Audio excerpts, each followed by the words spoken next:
Well, you heard it here first, guys. Wolfriend has a plan. We don't know if it's a good one, but we're gonna see. It most assuredly is not. Most assuredly is not a good one. That's good. But welcome back. We're in the middle of a battle, and more person just showed up. Well, a wolf lady who most definitely looks like a cannibal has not been confirmed as of yet, but we're about to find out. Because there's another wolf on the field, and Fiala might more than literally eat his ass. So, Maybe that's also the spoon. where we left off, as you guys were leaving the Ebon Keep, you were taking a secretive path known to the Ebon Fang, but Wolfriend and his kind of scattered mind at the time, with being back at the Ebon Keep and understanding everything that's going on and trying to make amends in his mind with the happenings, the times, could not find the path, could not find his way, but he did fly up, kind of make himself a signal flare for some enemies that were stalking their way to the Ebon Keep to see if there was possibly any stragglers. And though as they could have been ships passing in the night, they are most assuredly not now, as members of Zephyrian's team have arrived, and seemingly more are coming. A battle ensued in which you all fought Malachi the Lamb, who has seemingly disappeared, as well as Vashik, the pickling cannibal. Vashik definitely eats hearts and stuff. I don't know if it's considered cannibalism because he's a fey creature. Does Vashik eat other quicklings? I mean, yeah, he probably would. Alright, cool. So Vashik the quickling cannibal. Upon Malachi's taking an immense amount of damage before he disappeared, the last thing he said before no longer being in front of Wolfriend was, "She will not like this."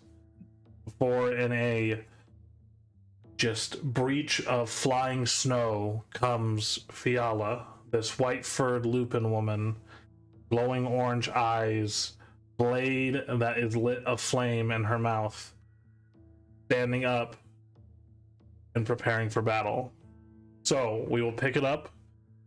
Fiala looks down at we can change this here.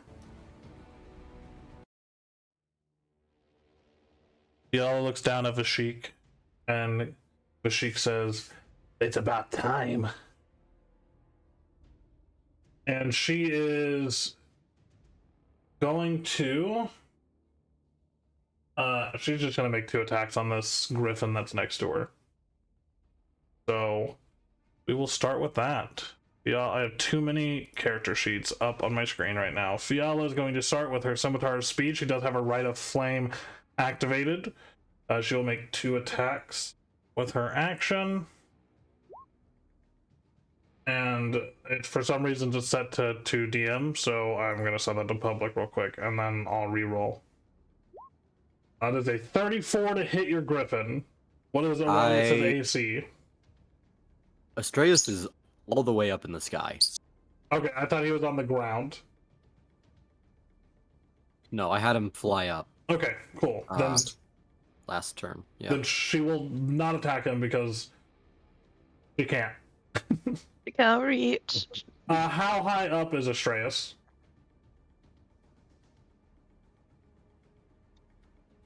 Can you give me a ballpark number? What's his voice? Probably just above the tree line. Okay. Just above the tree line. We'll say that he's then probably about 25 to 30 feet up in the air. And we will move on from there. So she can't attack him because he is not close enough. So she will immediately dart in. 40 foot. Also wide. Okay. Calculating here. There we go. That's better. And then she will instead make her 2 attacks on Uzmir. Uzmir did a 34 hit. Nah. Alright, cool. So second attack. No, it does. I figured. That's 11 slashing, 2 fire. Her second attack against you is going to be a 17. That does not hit. Okay, and since she hit with one of her attacks, her scimitar speed allows her to make an additional attack as a bonus action. Third attack is a 25. That does hit. Alright. That one is going to be 12 slashing, 4 fire damage. Okay. Okay. Then, at the end of her turn, she is a Ghost Slayer, Blood Hunter. Sorry, I had to think of the actual name. She is going to Ethereal Step. As she lays into these attacks, you manage to just narrowly dodge one of them.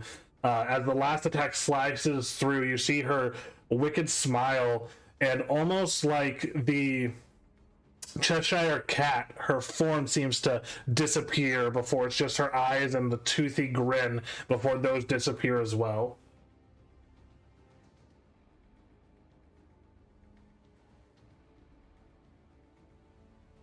Riven, it is your turn.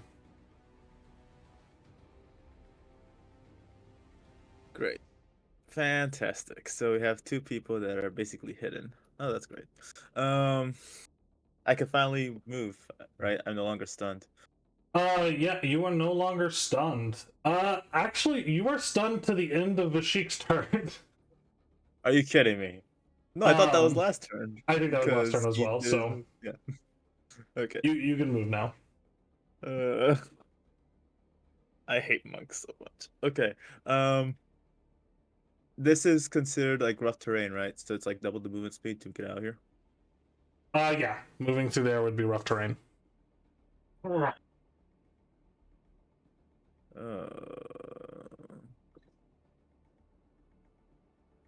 pretty much last seen here. Okay, so it'll be 5, 10. That'll be 10. This is not considered a rough terrain, right? Or yes? As well? Sorry, no. I know that. No. Okay, so it'll be 10, 15.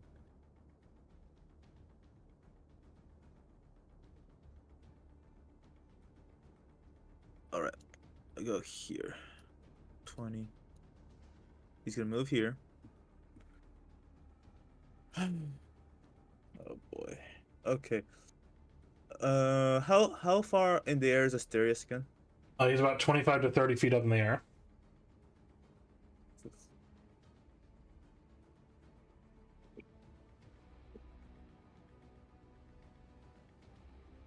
If a fireball goes boom, would it hit a target in the air at that feet? Fireball is a 20-foot radius or a 30-foot radius? Let me check. I have a wand of fireball, so I don't have the spell. 1 second. I think it's I think it's a 20-foot radius. 30? 20? It's 20? I thought it was 30. Let me see. It is a 20-foot radius sphere. 20. So Nice, okay. it would not hit Astreus. Okay. Can I get a sphere, please? Because Yeah. Riven's gonna try and use his wand of fireball as his action. Do area of effect templates. There you go. Yep, and this is a correct shot. That's exactly where he's putting it. Yeah, right there. Like, okay, let's just end this campaign right now. Let me just bring this down here. Okay, there we go. Perfect. A fireball just for Vashik? You're so nice. Fashik and possibly the tiefling. We have no clue where he is. You don't know where the tiefling is. I do. Well, of course you do. I'm just trying to basically guess and assume A where he little is. to the left. Oh yeah, absolutely. No, I'm just leave it right here. Okay. There you go. I should listen to him. And imagine that Tieflings is right in here. All right, dexterity Okay. saving throw. Yep. That is a 23. 1 second here. Forgot to put the wand of fireball over here. If it is not your spell and it's going off of the save DC of a magic item, I can guarantee you that 23 beats it. Okay, perfect. All right. Yep. Yep. It's a wand of fireball. So Yeah. It's not So with that, the sheik has evasion, so of course. he takes 0 damage as he's saved from it. Mhm. However, the trees nearby are now ablaze. That's fine. And we don't see anyone else getting a hit, right? No, you do not see anyone else get hit. Okay, then he's not there. It doesn't mean they didn't get hit. It just means you didn't see them get. Okay. But yeah, go ahead and roll damage, please. Sure. I hate when it's not my spell because then I have to look up the fireball. It's, if I'm not mistaken, it's The wand of fireball. How many charges are you using? he was using 2 for those charges. Okay, so it'd be a level 4 fireball. Okay, in that case it would be 8d6 plus 2d6, right? So that would be 10d6 in total. Yes. Okay. 1 second. 10.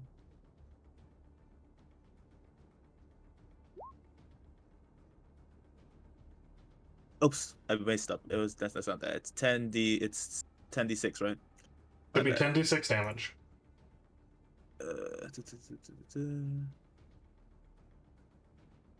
I'm just gonna write this down. 10d6. There we go. Alright, 39 points of damage. Got it. Okay. Are you doing anything else, Riven? I was gonna do something else. I just forgot what I was gonna do. Oh yeah.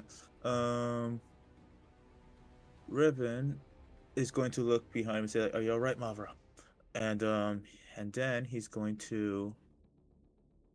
I'm gonna let her answer. Nope, because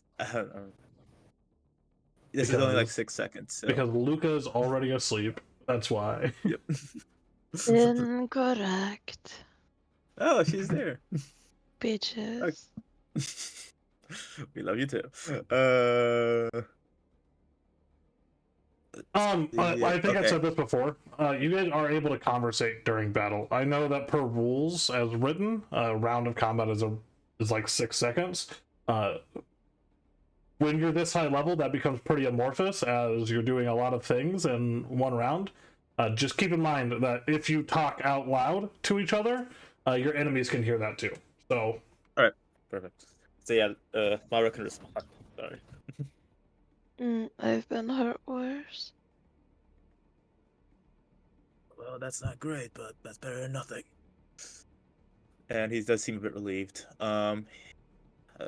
This is gonna be horrendous, but yeah, Riven's going to cast Spirit Shroud as on his bonus action, which means he can't take reactions when it comes to spells. So yeah, Spirit Shroud, 5th level. And it's gonna be radiant damage. okay. So is that Basically- a radius sphere around you? As it says here on it says basically my attacks deal 1d8 plus basically 2 SL, which is spell level. It can be either radiant, necro, or cold damage. Okay. So as you conjure the spiritual energy forth, they begin to surround your weapon in a purple glowing energy. Is that concentration? Yeah, it's concentration, correct. Okay. So that. Yep.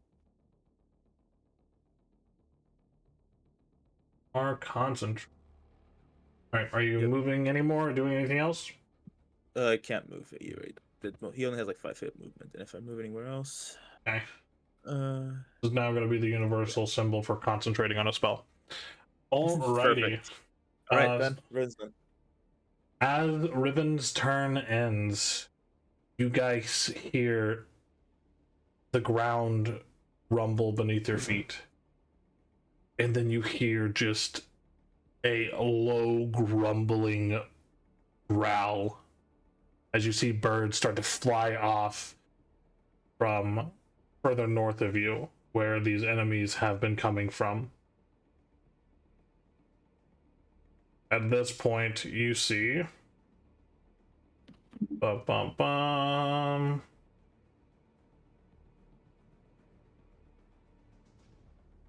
Just breaking through the tree line. Let's delete this here. A massive, lumbering, feathered creature covered in fungal growth and rot, with cold, glowing blue eyes. A creature that maybe only Victor or Uzmir would have any recognition of, as they have both spent time in places where these creatures dwell.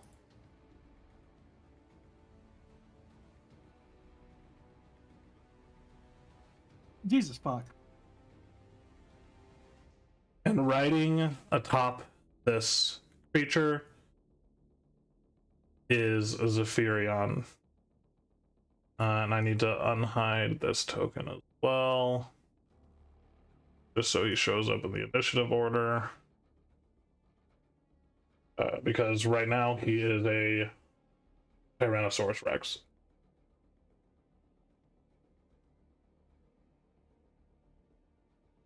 As they race through, Zephyrion seems to be surveying the area before he kind of taps the creature on the head as it slows down about right here.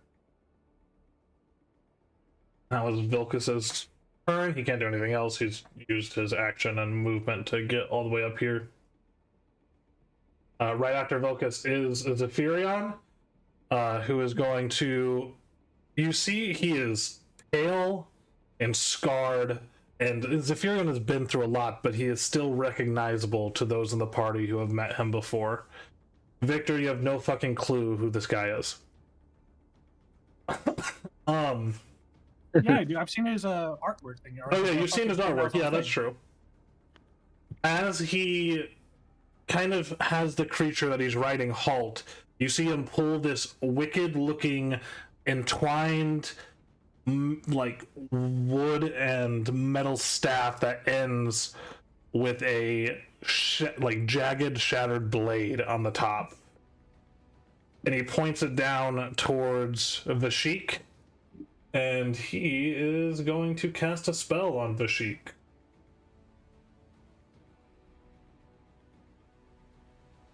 Let me mark that off.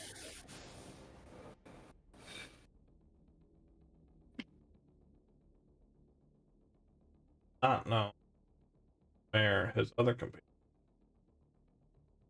So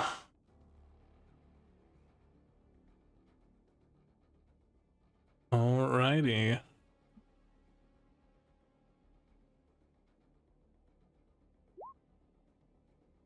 Fifth level. Okay.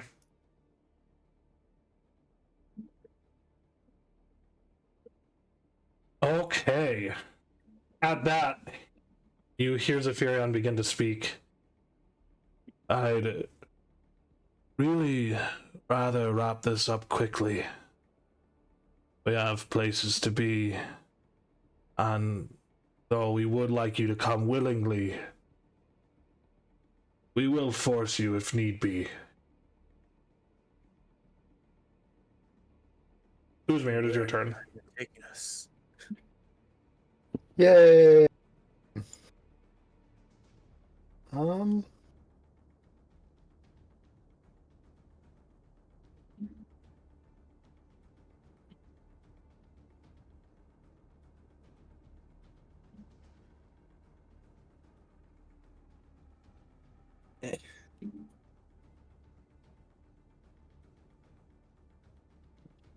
Oh wait, I can't make it close enough. Oh well, no, I can't because this right here is rough terrain. Yep. All right. Well, we're gonna at least get out a little bit away from the party. Hope that I don't excite anybody. Seem to be fine. All right, sweet. And then I'm going to change into Zenderhook. Okay.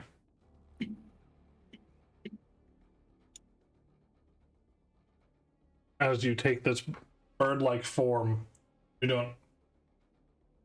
I'm not close enough here to attack, right? This You fucking. are technically in an adjacent square, so you could attack the team. All right, sure. We're gonna attack the T-Rex. One with the beak, 17. 17 just hits. For 14 piercing. Okay.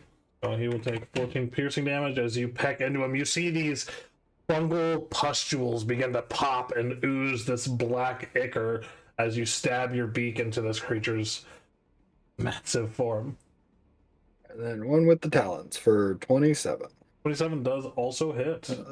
9 slashing, 2 fire. 11 points of damage.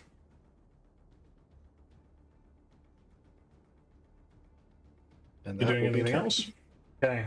Nope. As you finish raking across this creature, at the end of your turn, Zephyrion is going to use a legendary action. He is going to use Command Companion. As he points down to Vashik, he says, "Why are you not in the fight? Go forth." And Vashik can move up to his movement speed and make one attack.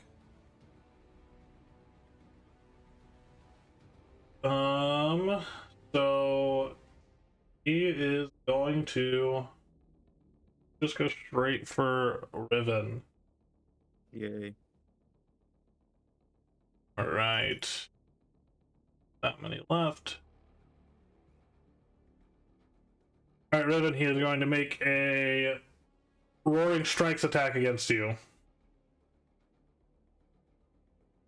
Sure, that's public. So this is a 31. All right, Raven's gonna use a reaction. I can't run. He is going to, and just to confirm, if he used a spell as a bonus action, he can't use a reaction as a spell, right? That Spell is reaction. not true. Not true? Okay, so he can use a spell reaction. Yeah. Okay. He is going to cast Silvery Barbs on Vashik Okay. as he's being attacked. I just want to double check something quick. Okay. Through there. So Silvery Barbs, he has to re-roll and take the lower roll, right? Yep. Okay. So that's 30. I hate Vashik so much. Thanks, Zen. Yeah, it hits. Alrighty. And that's going to be 18 bludgeoning and 6 force damage. Alrighty, that hurts. Also, Vashik takes 25 damage because of the shield. Not shield, the armor of Agathis that's still running at 6 hit points. Okay, and then your Armor of Agathis is done now, right? Yep, Because it it's only gone. had Yeah, it's 5 on it left. Yeah. So it'd be 24. He will only take half that cold damage. Cold damage does not seem to have as high an effect on. So we're down to 86. Okay.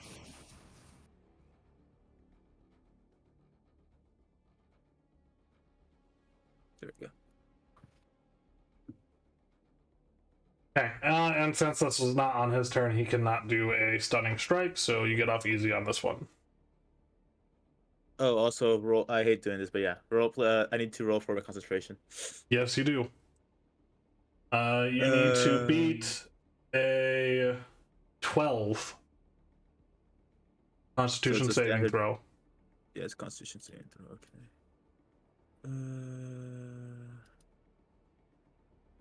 Just barely. Barely. All right, so you maintain concentration on your spirit shroud. Yep, still holds. Okay, moving on. It is Malachi's turn. He is going to move here.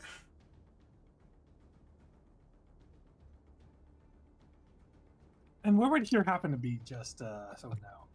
That's a great question. Inquiring minds want to know. Firing minds would probably want to know. He's going to Come on, hold quick, his. check the stream. He's going to hold his action to cast a spell. Oh, you know it's bad. At I'll call this all out now so it's easier to remember.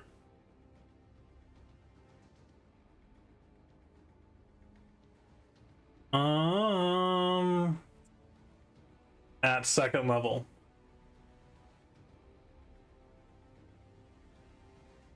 Okay. Wolfriend, it is your turn. All right. Let's see, we move. Also, Wolfriend, at the beginning of your turn, you should make a wisdom saving throw. Oh boy. It's a 23. 23. You barely manage to maintain your composure upon seeing the sight of Zephyrion. Jesus freaking Christ. Oh no.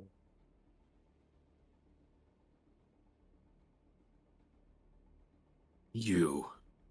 I'll get to you later. What's your I will. passive perception? 16? 16? Okay. No need to worry about that question.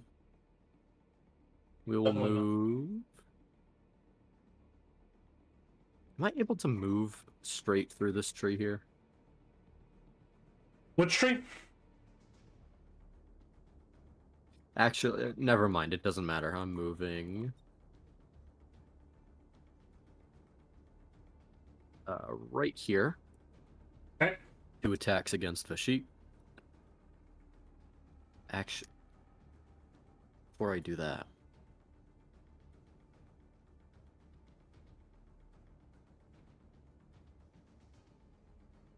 sure. 2 attacks against Vashik. Okay. It's a 22. 22 will hit. A 31. A 31 will also hit.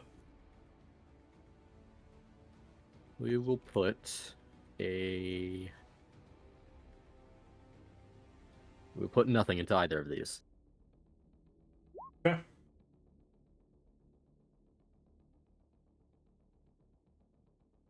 Is 23 damage total, assuming no resistances. And another 23 on that second hit. Okay. 46 points of damage. Okay, yeah, you slice into him, his small form just kind of taking the hits as they come. He's looking pretty hurt.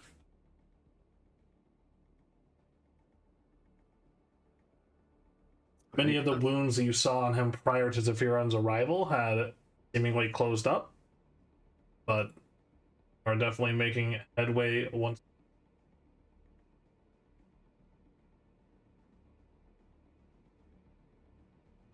I'm just gonna say, focus fire. Take one down at a time. And so that's it for Wolfram's turn. Astreus, I'm going to have. If I have him swoop down and attack at Zephyrion, He's gonna take an attack of opportunity trying to fly back out, yes? Yes. That's fine. Can I finagle the range such that I will only take an attack of opportunity from Zephyrion? Zephyrion is like straddled to the back of this massive creature. If you want to hit Zephyrion with the Griffin, you'll have to enter into the T-Rex's reach.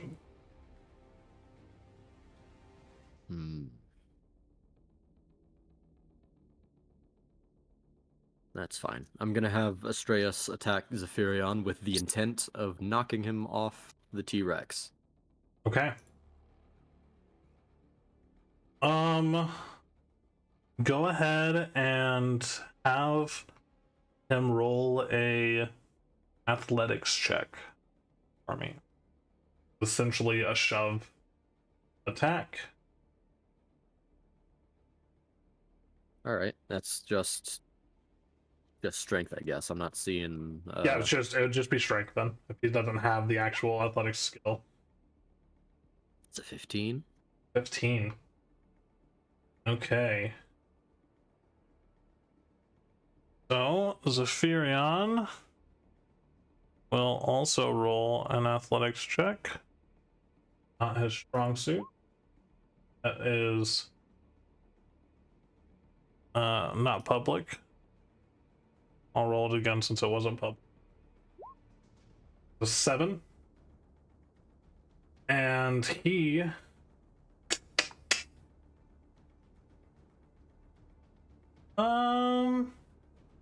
sure. He'll go ahead and fall. Did you have a direction that you were trying to push him off? Well, Astraeus would have been coming in from this direction. Okay. Going, I guess, over here. So we'll say he lands there. I'll have him make an acrobatics check. That is a 9, so he will take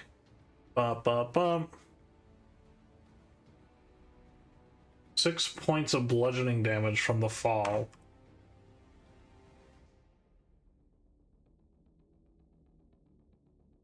Alrighty.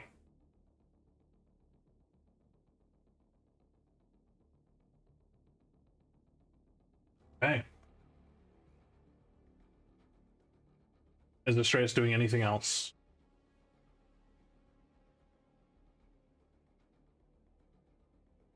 He's got one more attack action, doesn't he? Does he have multi-attack? Yeah. Okay. A beak attack and a claw attack. The push would have been... Which?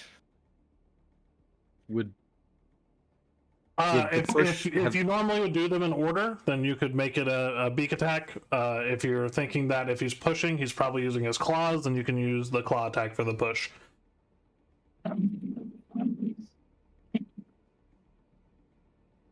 Which would you normally attack with first? typically going down the list, going beak, claws. Okay, then go ahead and have the second attack be his claw attack. Alright, he'll set himself down here next to Zephyrion and make that claw attack. Okay. 17 to hit. 17 misses. So as he swoops down, as Zephyrion's getting up off the ground, you see the... you might not see it. Astraeus definitely sees this staff kind of act on its own as it comes up and blocks Astraeus' claw.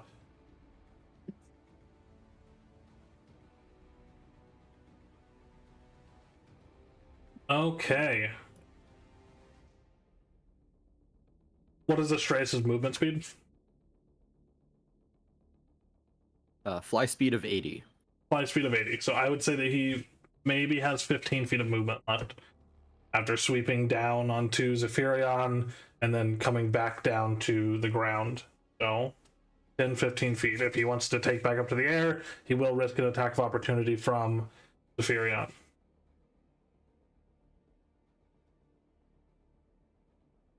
No, I'll just have him hold his ground. Okay. So, at the end of your turn, Wolfriend, Veth'Arden will use another legendary action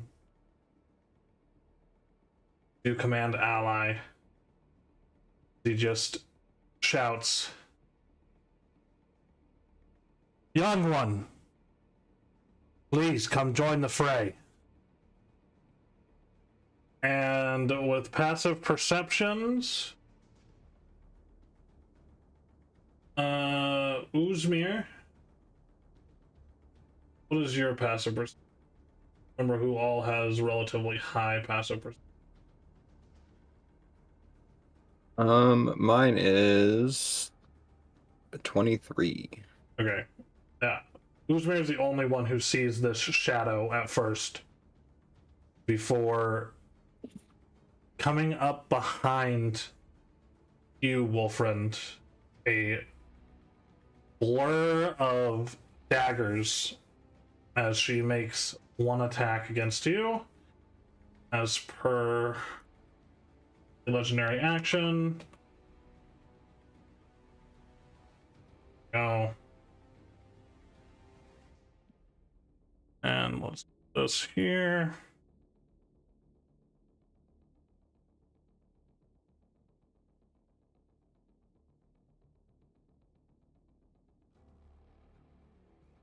She's on the there. There she goes.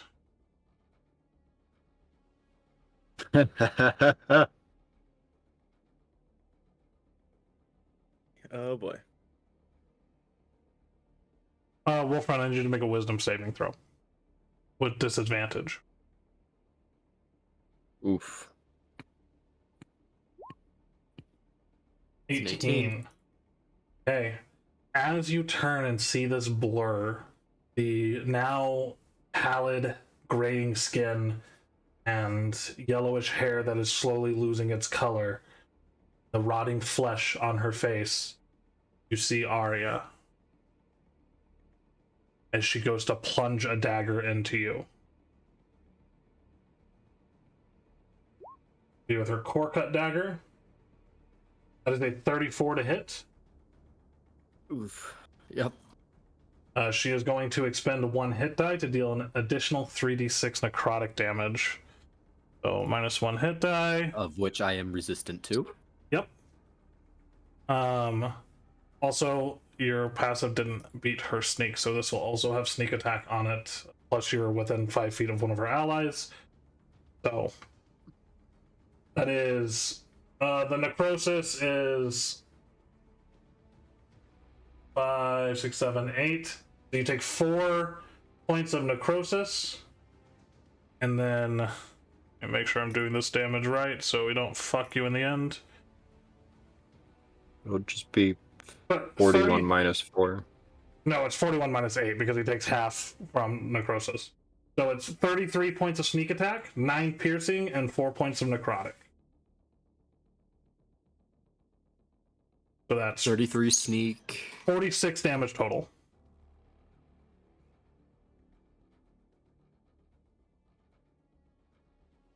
As Arya plunges this dagger into, like, up between the plates that guard your chest and just slides the dagger ever so slightly in with such blinding speed that you almost don't clock it as you see her hair fall to her shoulders. And she looks up to you, just this dull greenish color to her eyes, no longer vibrant like they were.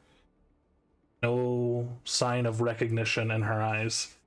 And you almost lose it before you steady yourself on this visage.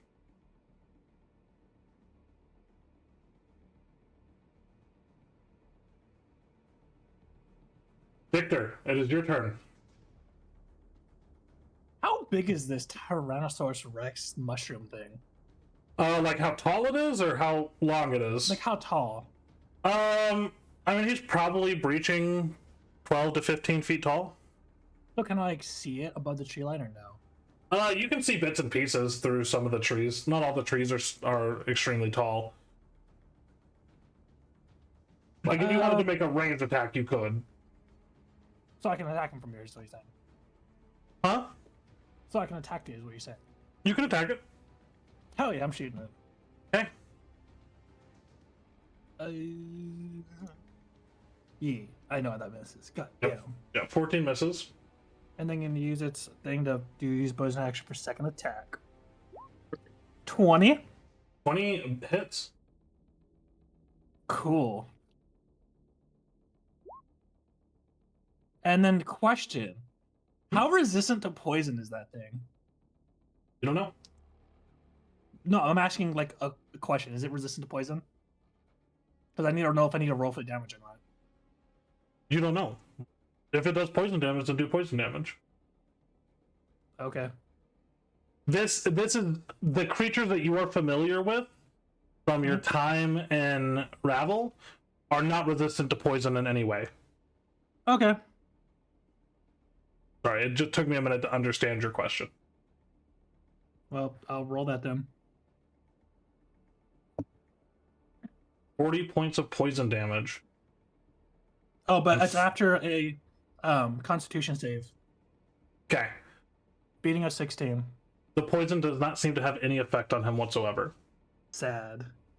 But he will take Always. the 4 points of piercing damage.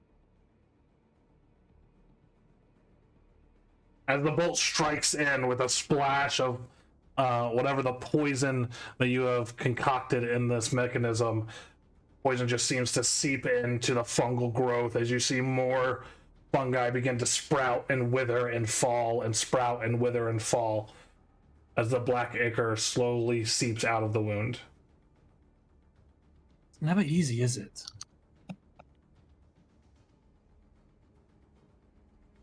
Nothing else I can do at the moment. Okay.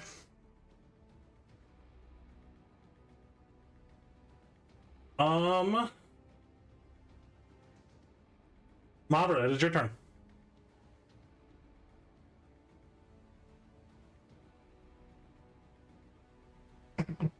Now she's asleep. She's gone. Oh, she's moving her token. Oh. She's alive. She was moving it side to side, which I assume means she was shaking her head. No, I'm not asleep. You bitches. Go eat dirt, you dirt bitch, is normally what she would say to me or Rocky. That is her catchphrase. I'm gonna fight you. Exactly. For anyone wondering, that is Greek for go eat dirt, you dirt bitch. I'm gonna say that next year on your birthday. Sounds good. I can't with there you go. Okay.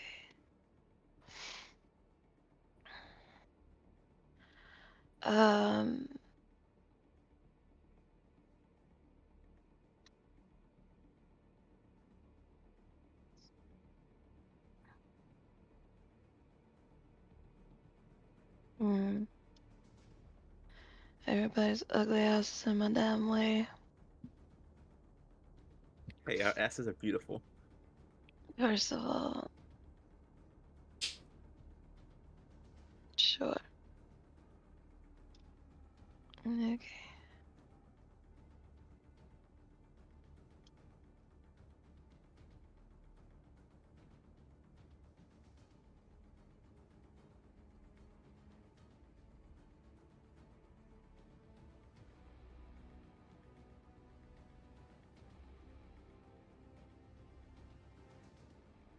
Hmm.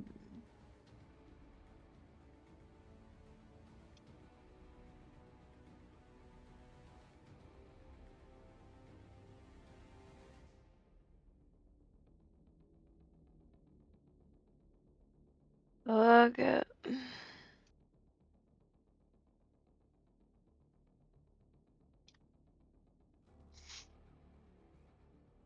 Um, I'm going to stab Vashik with Whisper. Okay.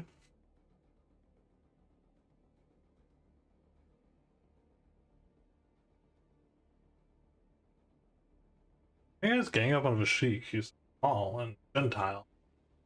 Because he needs to die. He's too fast to leave. And he's gonna stun me next turn, and that's gonna be annoying. 26. 26 does hit.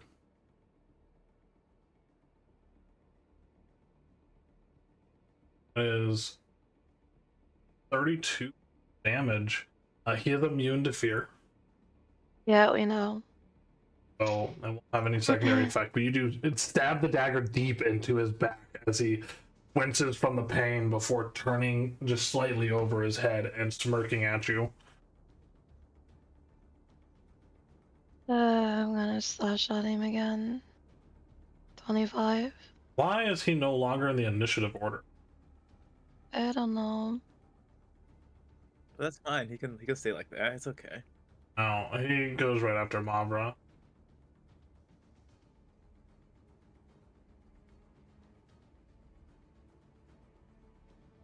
The Sheik. That was a 32. That was initiative. That was initiative, because he was outside of the initiative order for some reason. I'm going to assume the 25 hits. A 25 does hit, sorry.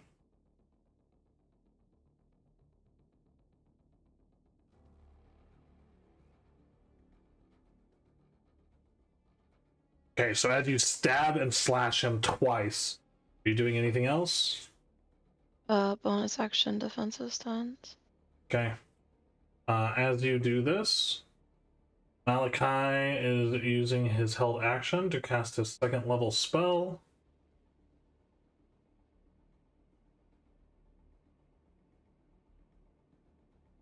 At which point he no longer is invisible.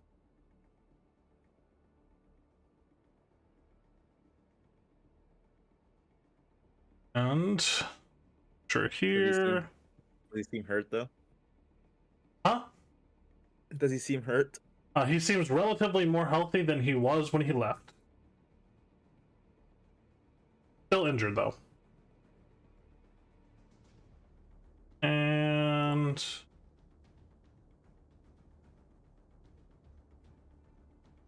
up to 60 feet.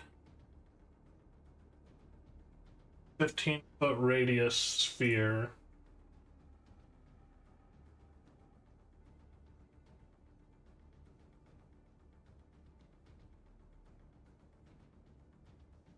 As a sphere of darkness erupts around you guys.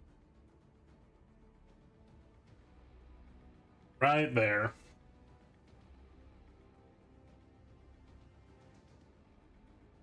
Go.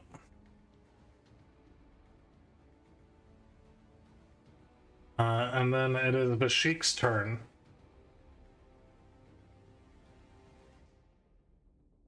So, Vashik will move. No, he won't. Riven, do you have Devil Sight? No. Alright, I figured you would be the only one who would have it in here. Does anyone else have an ability to see beyond magical darkness? Wolfriend, Riven, or Mavra? Nope. Well, my hat had it, but then we removed it. Remember to lower the rarity. Yeah. Okay. So anyone within the sphere is considered blinded. Nobody can see into the sphere or out of the sphere unless you have a form of or a way to see outside or through a magical darkness. That means attacks you make within the sphere are, or while you are blinded or against somebody in the sphere, have disadvantage. And attacks against you would have advantage if for some reason the creature could see you. But she can see you guys. Stand. He is going to start with 2 attacks. He'll start against Riven. Riven, that is a 28 That hits. for 15 bludgeoning and 7 force damage. And he is going to attempt a stunning strike, so I need you to make a ba-da-dum. A stunning strike.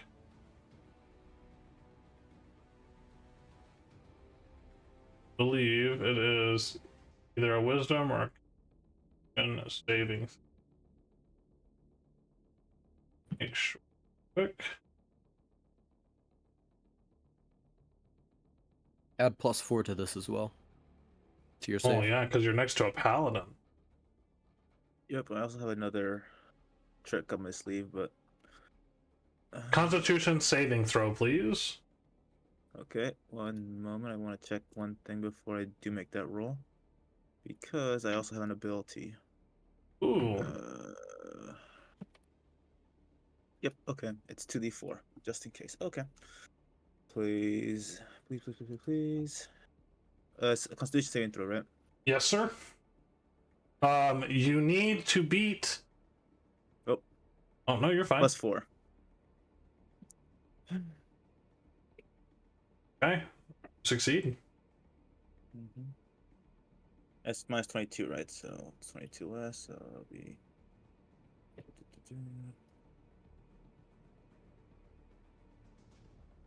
His second attack will be against Mavra Oh no. With defensive stance, but yeah. for so it would be just a straight roll. So let me re-roll straight that with just normal. She is using a defensive stance. 34. So Mavra, you will take 14 bludgeoning and 2 force damage, and I need you to make a Constitution saving throw, please. Each through these key points. So Mavra, you are stunned. Does my additional +4 help? The additional +4 does not push it past the requirement. Damn.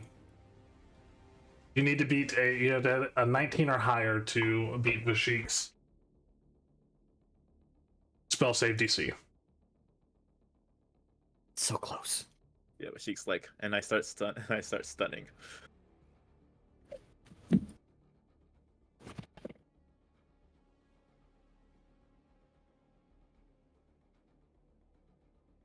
Oh yeah, I forgot. My concentration. Yeah, I need you to make a Constitution saving throw, please. Yep, with +4, right? As well. Because Yeah, I think it's a +4 to all your saving throws. Yep. All right. 18. So, yeah, that'll be half the damage. So you maintain concentration. Oof, okay. He will expend a key point to do flurry of blows. Actually, I don't think he needs to use a key point for flurry of blows. So let me make sure. No, yep, 1 key point. Make 2 additional unarmed strikes, in which he will strike Mavra one more time. That is a 32 Mavra for another 14 points of damage. And then one more on Riven.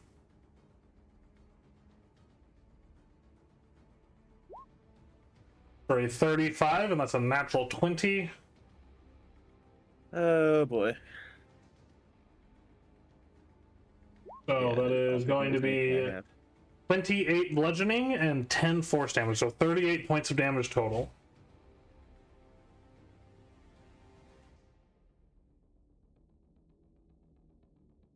At that, he is going to use his movement.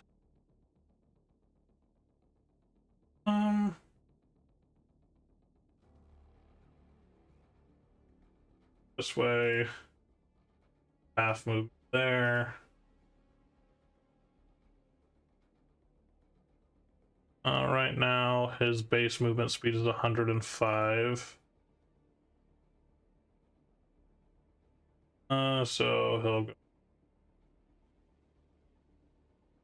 Riven, Wilfriend, and Mavra. Mavra, you are stunned, so not Mavra. But Riven and Wilfriend, you guys can both make attacks of opportunity at disadvantage if you would like. Revan used his reaction already, sadly. Yep, so just Wilfriend. 18 just misses. As you swing your blade down, he's too fast. Okay. That is the end of Vashik's turn. And now, at the start of her turn, Yala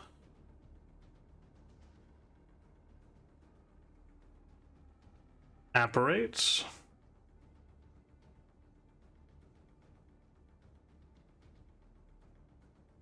And she is going to start with 2 attacks on you, Victor. Now these are normal. Oh. As a 34, Victor, or 10 fire and 18 slashing. 10 fire and 18 slashing. Yep. So 28. 28. Second one is a 23 to hit. Yep. Okay. Is for 21 points of damage. And her last one, as a bonus action, a 33 for 26 points of damage. As she apparates behind you, seemingly coming to form, her face first before her bladed arm, the wreathed flames as she slashes into you 3 times. I should only do that so many times, so she hold off for the moment. Riven, it is your turn. All right. Moving in the circle of darkness is it's double the movement speed, correct? Or is No. it how does it work? Nope, you do not receive a movement penalty. I will say make an acrobatics check to not trip over anything. All right. Not a high DC. Why you say that? Now it's oh boy. Natural Okay, 20. not bad. With the deftness of your elven ancestors, you easily avoid any tripping hazards as you move through the darkness. All right, he's just gonna try to go here. So 5, 10, 15. Now, can he finally see? You can finally see. Oh, daylight. He has no clue what happened in there. But he does see an enemy. So he's going to grit his teeth and be like, "You hurt my friends, I'm gonna hurt you so bad." And he's just bloody and really, really bleeding. As he makes 2 strikes against our tiefling friend here. Now, I forgot to do something. My last turn with the reaction, which was his silvery barbs, he still gets the advantage. Is that just want to make sure if he still has that. Who did you get the advantage to? No one, because I forgot to mention it. So Okay. might as well give it to myself at that point. Alright, cool. Yep. Otherwise I'll get it to Wilfriend, but no. And he's going to basically bring down everything he has on him. First things first, he is going to hit no Hexblade's Curse. First things first, he's a realist. Yep. He's going to use Predator's Dive, so that'll be 1. Where is it? It's going to be 1. 1 point from his armor. His armor, the Bloodhawk. Okay. So that'll give him 1d10 as well on his, if he hits. So let me make the attack.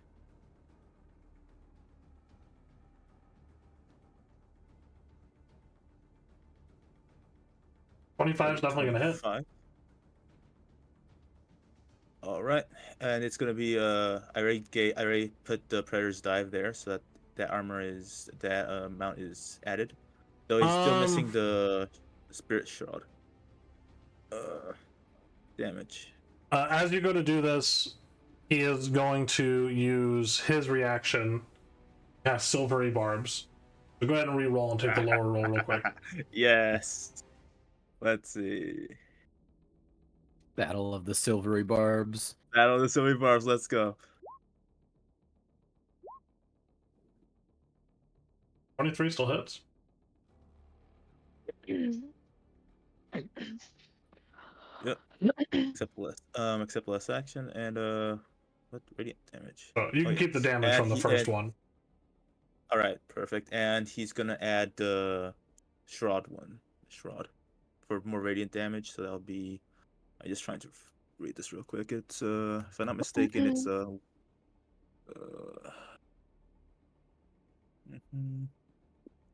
it's 1d8 extra damage.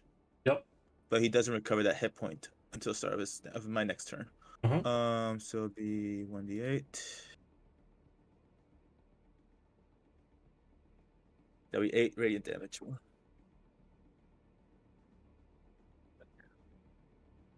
So what is your total? You do an additional 10 damage on top of everything else that you did, right? Yeah. Yep. Alright, so that's 23, 24, 34, 42 the damage. Oh yeah, that was a big hit. Now, Rune's gonna attack again.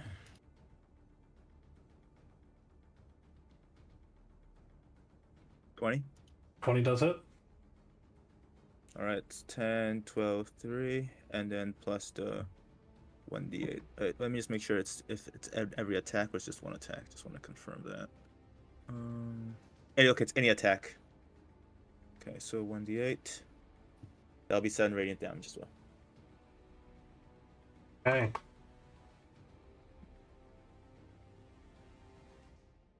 So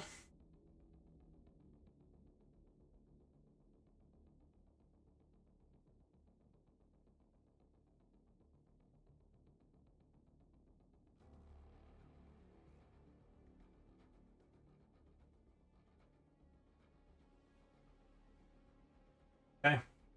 Neat. Yep. And is he like really hurt? He's looking pretty fucking bad. All right, he's going to use his bonus action to just clobber him with his Polar Mastery. 18. 18 misses.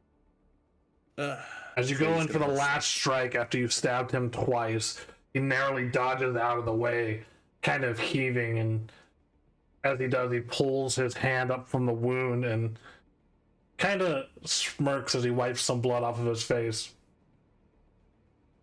Doing anything Thanks else? for hurting Mavra, you son of a bitch. Even though that's the wrong person because Rashik's over here, but yeah. And that's the end of his turn. Okay. So after Riven, it is Vilcus's turn. He is going to make some attacks. He can make a bite attack and a tail attack. So his bite attack will be against the flying Cinderhawk. Public, normal. There we go. That is a 21, Uzmir. That hits. Alright, so that's 29 piercing damage. And then if... what is the Cinderhawk size? He's large, right? Yeah, he is large. Okay, so you are not grappled. You said 29, right? Yes, sir. Okay, I am gonna use a reaction. Ooh. So I need you to make a DC strength saving throw. A strength saving throw. Yeah. I'm gonna imagine that you're gonna be able to do it. Strength is his strong suit. I would imagine. Natural 20 for a 27. Oh, then I'm.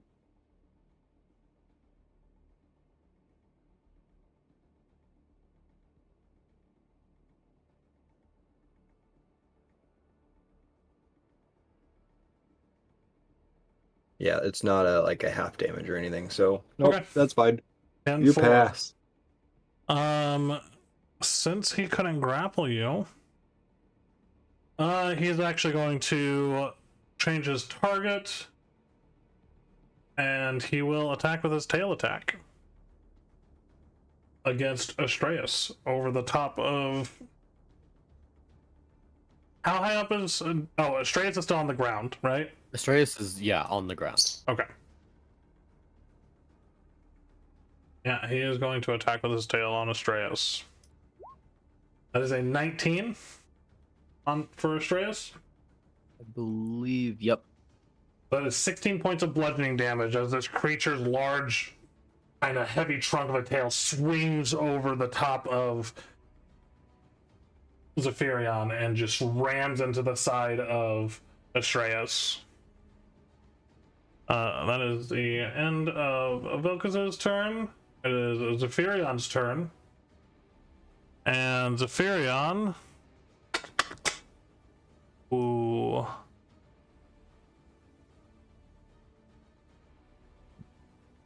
Oh, she didn't roll initiative. I need to have her roll initiative real quick.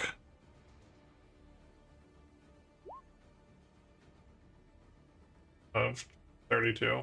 Oh, she is... Why is Bashik at 32?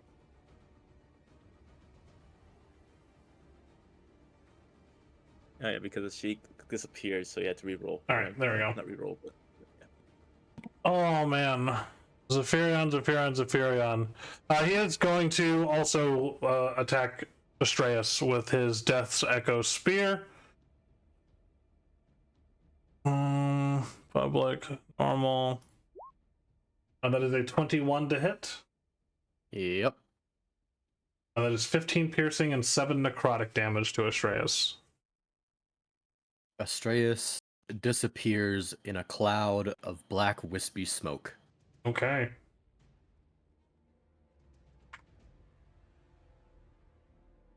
With that, Veth'Arden will use his movement. He...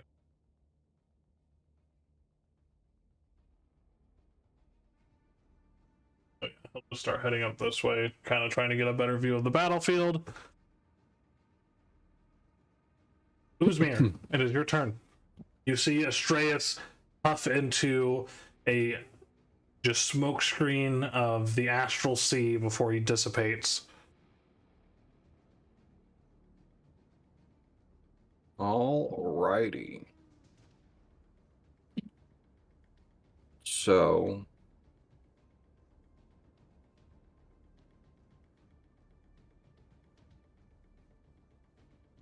I am gonna do a blazing dive Into the darkness. right here. Okay. So I'm gonna dive down and land here. Alrighty, DC 14 dexterity saving throw. You wouldn't guess this, but that's not Veth'Arden's strong suit. It would hit both of them because they're both within 10 feet. So that is a 17 for Veth'Arden. And the T-Rex has an 8.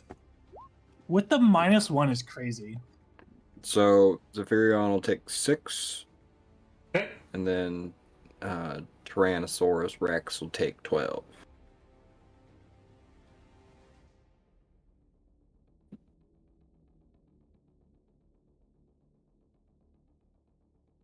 And Getting a closer that'll be look, the Tyrannosaurus Rex seems to be taking more damage from the fire than what you had expected. cacaw, bitch. Caw, bitch. Alright, that's all? Yes. Okay, at the end of your turn, Zephyron's going to use a legendary action to command Companion as he yells, "Dispose of him, Vilcus." And Vilcus is going to turn around and make a bite attack against you.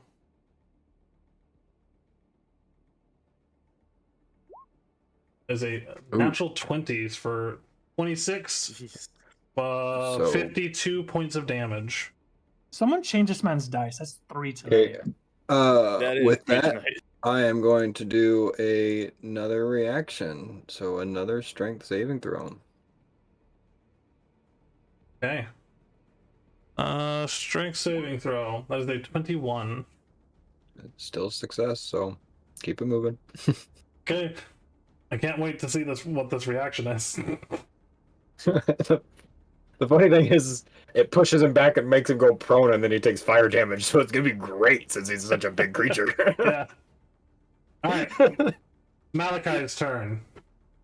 Malachi is going to do a couple of things here. First of all, he is going to walk up to Riven, kind of with a smirk on his face. Banish his ass. Riven, I need you to make a wisdom saving throw. Okay, let me just double check one thing real quick. Yeah. This is the issue of having only three spell slots. Okay. All right. It's 2d4. Got it. All right then. It's wisdom saving throw, right? Yes, sir.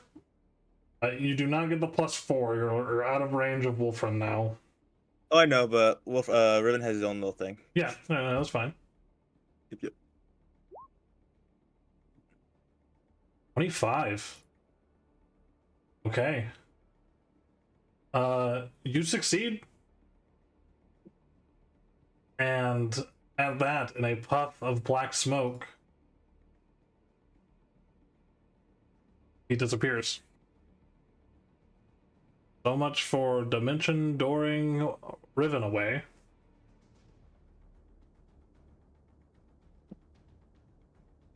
We made the most annoying characters. I'm like, he'll just dimension door Riven 500 feet in the air. Oh, so that's what he was planning. Okay, to kill Riven again. Alright, Wolfriend, it is your turn. Alright.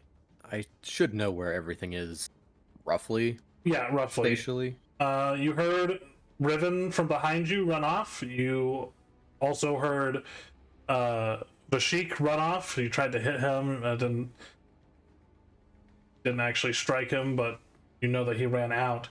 You can still smell your own blood dripping off the dagger of the woman in front of you. I'll strut around. Okay. This gives me a clear visual of Arya, right? Yeah, I'll say that she is Or- like barely in and out of the darkness right now, so you can see, like, as you dart around, she feels you move as she turns, and you can see her face as, like, half of her body has succumbed in the darkness, and the other half is kind of leaning out, waiting to attack you. With a face full of sorrow and rage, I'm gonna make both of my attacks.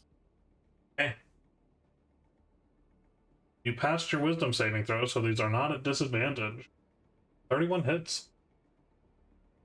31 hits.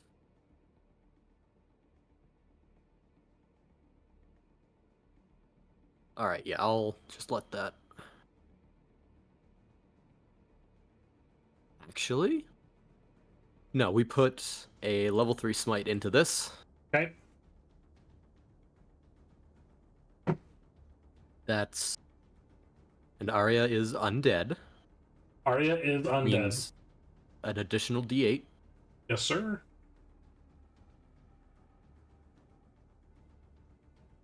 I said level 3, yeah.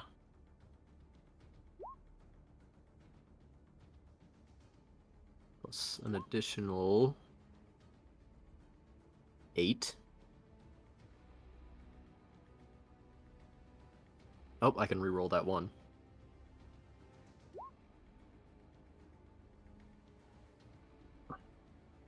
So that's 15 slashing. She'll take 0 27. necrotic damage. Fair enough. 15 slashing, 27 radiant. Okay, she will use Uncanny Dodge. Have your attacks damage. So that is 7 slashing. And then it was 27 radiant damage? Yes, all told. Alright, so. Point. Dodge.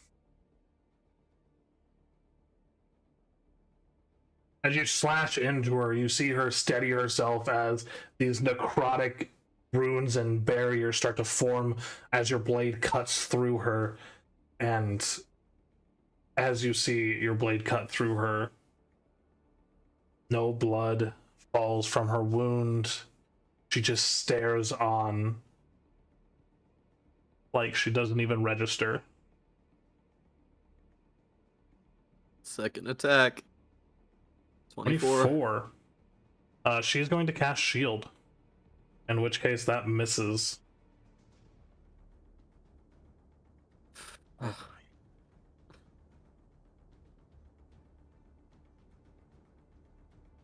So as the second one comes up, you finally get a reaction from her as she pulls her hand up. Blade still in it. And you don't strike her blade, but a barrier of darkened black energy forms in front of her blade, blocking your strike.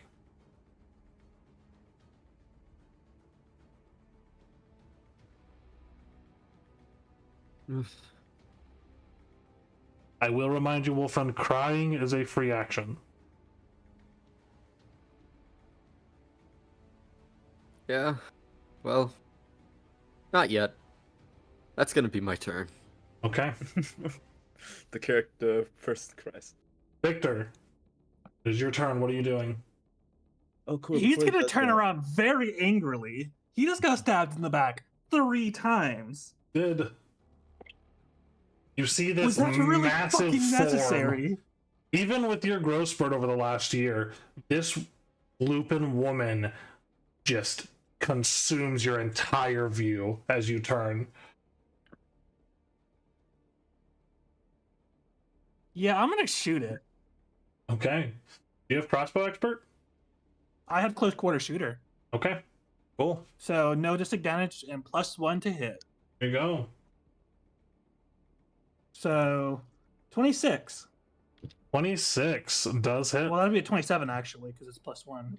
The +1's already built into it. Oh, is it? Should be. It's not. I don't see it. Okay, well, 27. I'll fix that real quick. Appreciate you. 9 piercing, and do I even bother rolling my poison or no? Yeah. Roll your poison. Roll your poison, dude. Always assume that your poison works.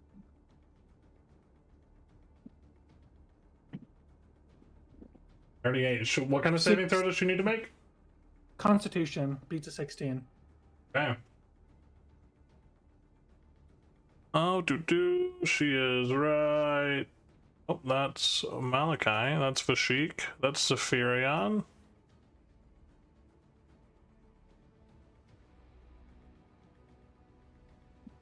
And he's like, she's immune to poison. Ooh, I got some bad news for you. She's immune And to it's immune. damage. She is Okay, immune to everything. damage. Oh no! No, she'll make a Constitution saving throw. God. Motherfucker, she's not Dude. poisoned, but at least she takes half damage. Yep. So she will take 18? 19 points of damage. son. Yeah, I'm gonna shoot her again. Okay, the first one you shoot into her, and she is salivating so much, and she just kind of licks her teeth and like kind of leans in and starts sniffing towards you as the bolt strikes into her, and then you shoot her again. 15. I doubt that hits. I fixed it, so it's actually rolling with a +1, so that's only Oh, 14, motherfucker. Never mind. Sad. Does not hit. It does not hit. The second one goes, and she just grabs your hand, and her her hand fully consumes almost your entire forearm as she pushes the weapon down as it strikes the bolt into the ground. At this exact moment, while his thing is getting pushed down, You kiss he's her? gonna hold up his. Yes, but wait, I was getting there. Let me fucking talk. Damn. At this exact moment, he's gonna hold up his other hand. Hold up one moment. I am parched. He's gonna action surge and then drink his Phoenix potion. Okay. And he's gonna down that bitch right there. Okay. So when you action surge,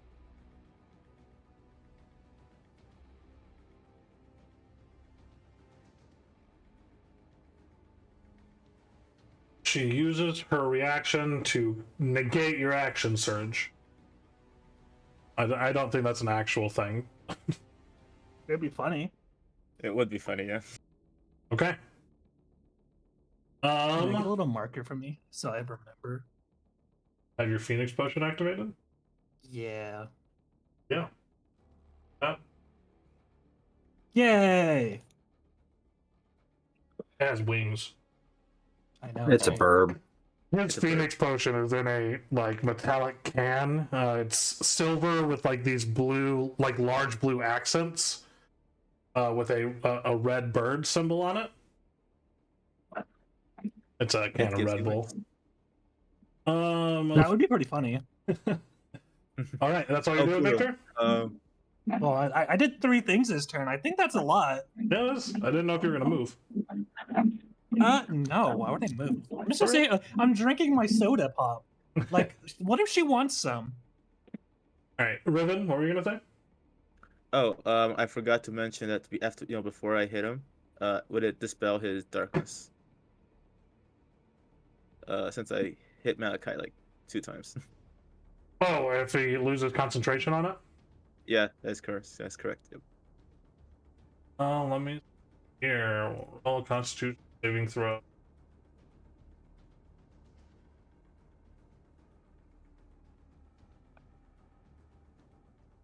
Here. All right.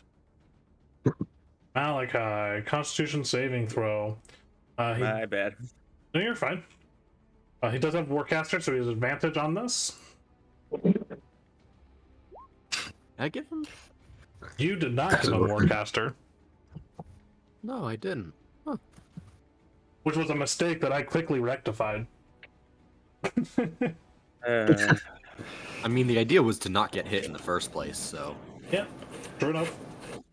So we'll do. I don't think you did more than 40 points of damage to him in one hit. So that one will the first succeed. one was 40.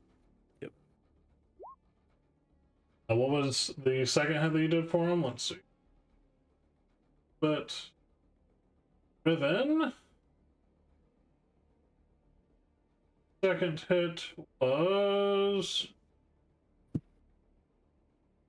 30, or no, sorry, 25, which reduced down would be 12. So, darkness is still up.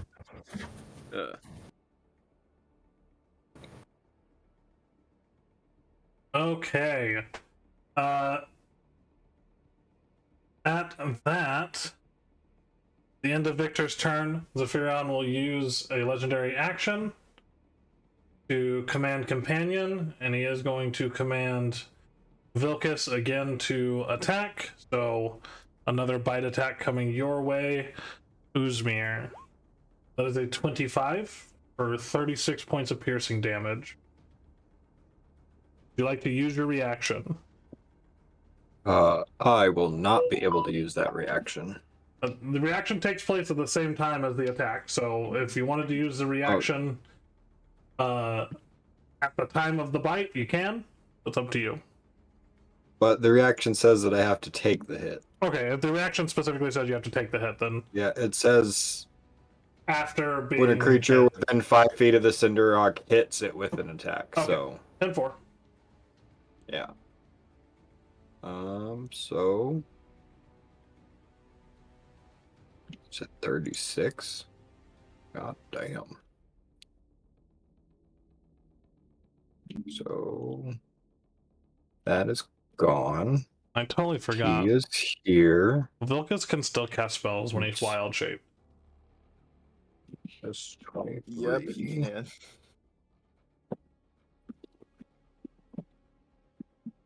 Okay. Okay. And it is Arya's turn.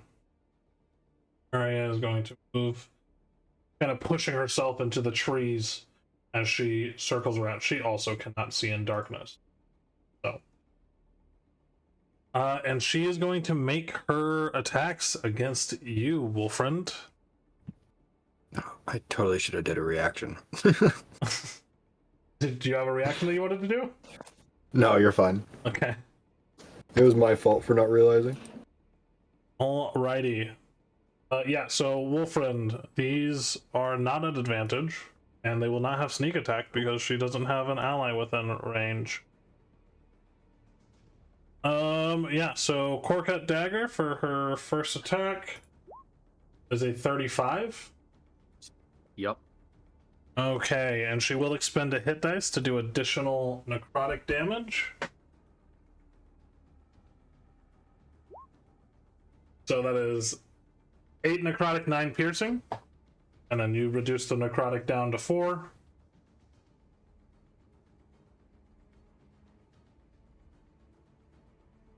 And then she will bottom.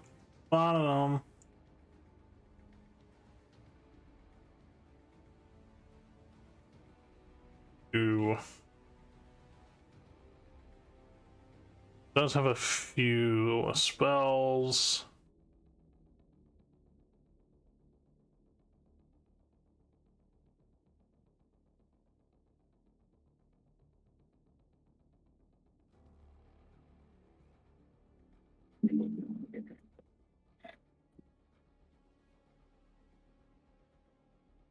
Can't.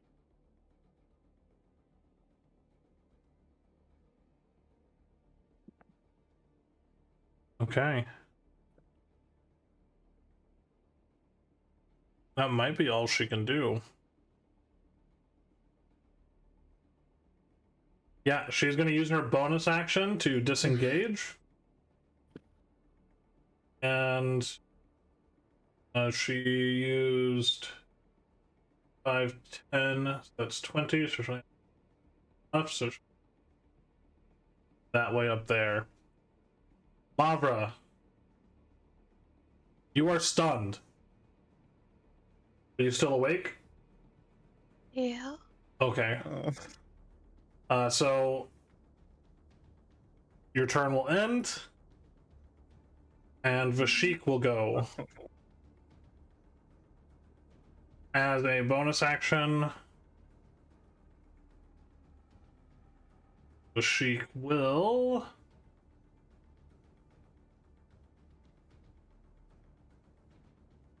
Actually, not running that way. Stop it, Vashik. Move through creatures larger than his space.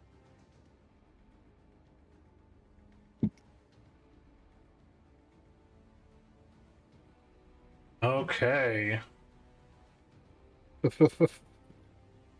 Well, say goodbye to Riven. Nice knowing you, Riven. His first attack will be against Riven. This is not at advantage. Mm-hmm.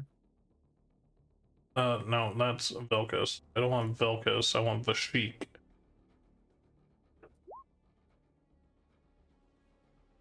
Why did it still roll advantage? That's fine. 26? Revan's gonna have to use a reaction here, otherwise he dead. Not gonna work, not gonna work, not gonna work. Not gonna work. And he rolls too high.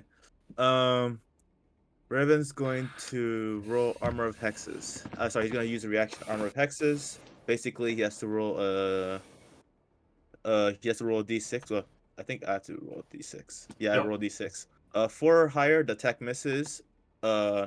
Basically anything below, it still hits. Okay. So my gambling has taught me that this never failed. Of course it does.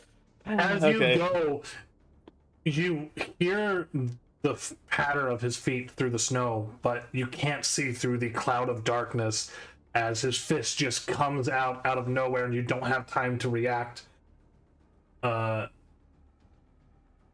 Take 14 bludgeoning and 4 force damage.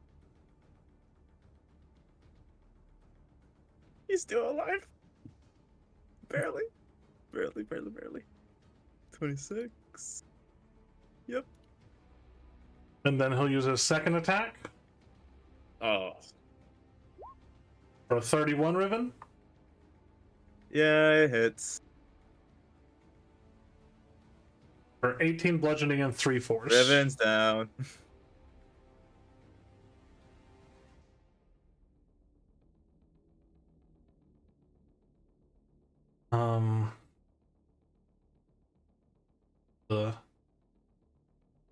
Okay.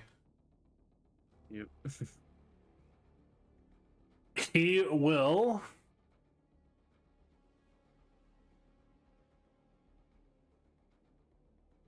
back up into darkness.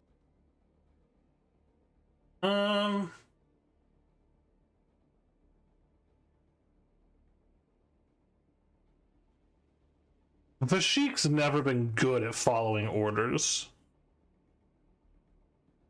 Kind of a loose cannon. Sin, can you roll a d20? Odds, he disobeys orders. Evens, he obeys orders. Since it is your character. Oh, great. Jesus. Evens, he obeys orders. He will disappear into the shadows. He will then use a key point and strike towards Mavra with advantage. Mavra, that is a 25 for 19 points of damage. Never stop. Okay.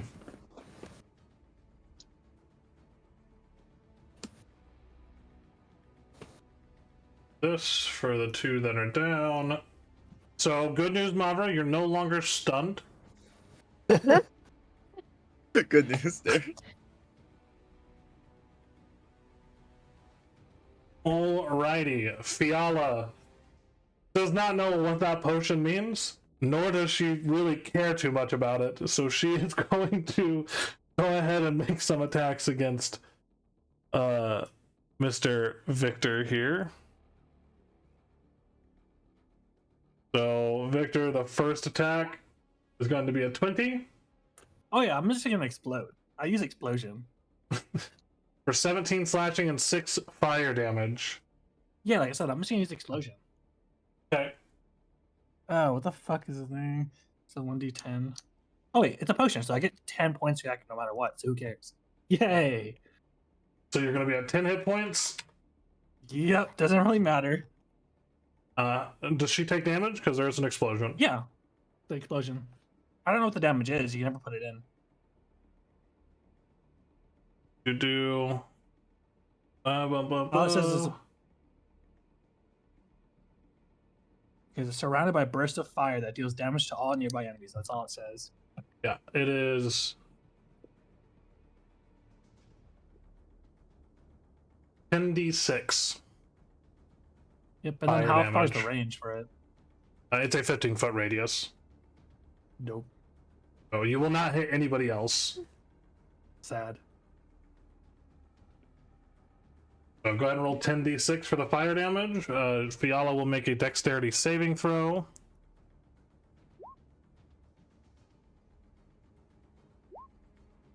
The 15 beat your spell save DC. No, it does not. Okay, so she will take the full 41 points of damage.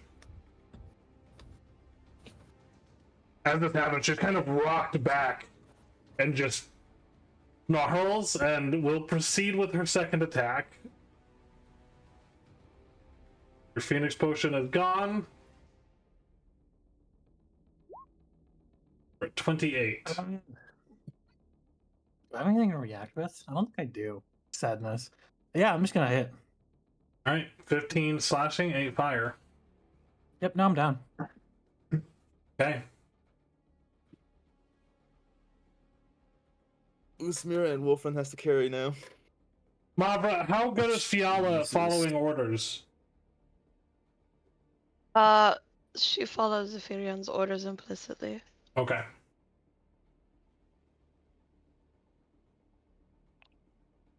She will use her movement, of which she has 40, so that's 20, and 30, because that's rough. 40. To move behind Wolfriend and attack with her bonus action. Wolfriend, you hear the rustling of leaves coming from behind you. As a 17? Nope. Okay. You narrowly dodge, holding up your armored hand and blocking her blade strike. Riven, I need you to make a death saving throw. That's great. Just to He's you, gotta, right? he's got to beat like a fucking 20 or something. doesn't he? Yes, Yep. just to me.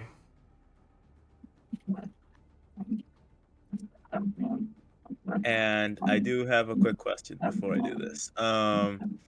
His favorite by the gods, which says if I fail a saving throw or miss with an attack roll, I can add a 2d4 to the total. Would that include death saving throws or no? Is that an it's for your favored by the gods thing? Yeah, favorite by the gods. Yeah. Divine soul. Yep, just a second. Yeah, before I make this roll. If you fail a saving throw or miss with an attack roll, you can roll 2d4 and add it to the total, possibly changing the outcome. You haven't used this yet on one of your other saving throws? Nope. Because you can only use it No. once per short or long rest. Okay, then yeah, I'll say that you can use it on a death saving throw. Let me message you something real quick in Discord. Oh boy. You know it's a message. You know it's very, very bad.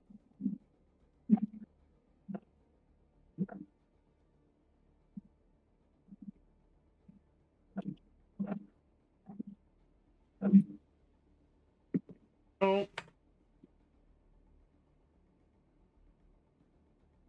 So go ahead and roll your death saving throw to me. Mm-hmm. And it's just a flat 20 Yep. plus flat your whatever you're doing for favor by the gods. 20. Okay. Okay. Yeah. Are you using favor by the gods at all? Oh, nope. Nope. Okay. Alright, after Riven, Vilcus's turn. He is going to cast a spell.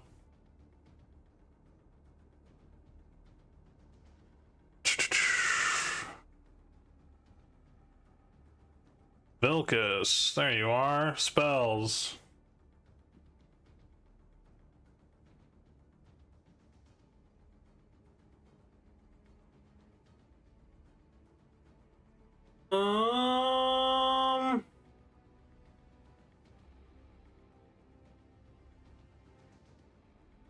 Yeah.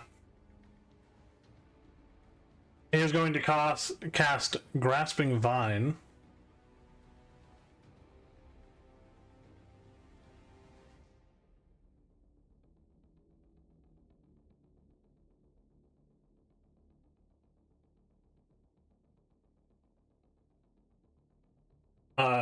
You automatically fail dexterity saving throws because you are unconscious, Riven, but you are now restrained.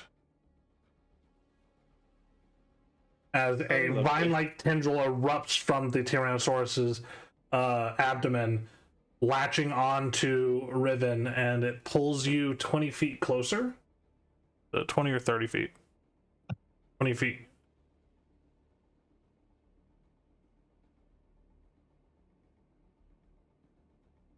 Okay. Does he take damage as well, or is it just pulling? No, he is not doing damage to you.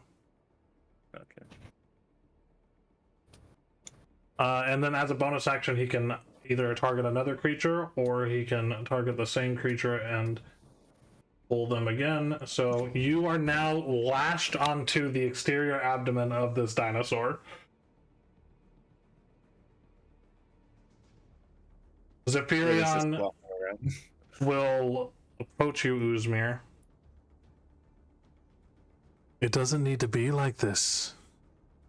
We were allies once. Just come with us, nice and quietly.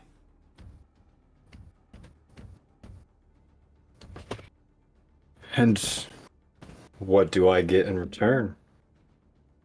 You get to keep living for a little while longer. And them? Oh, I plan on taking all of them with us.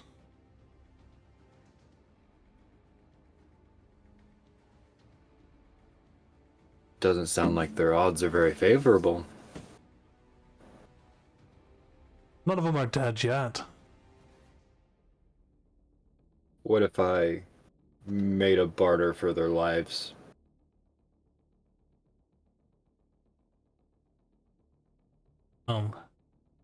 I wouldn't say I'm not interested. He is going to cast Spare the Dying on Riven. Riven, you are stable. You are not conscious. Got it. That is the end of Zephyrion's turn. Uzmir, it is your turn.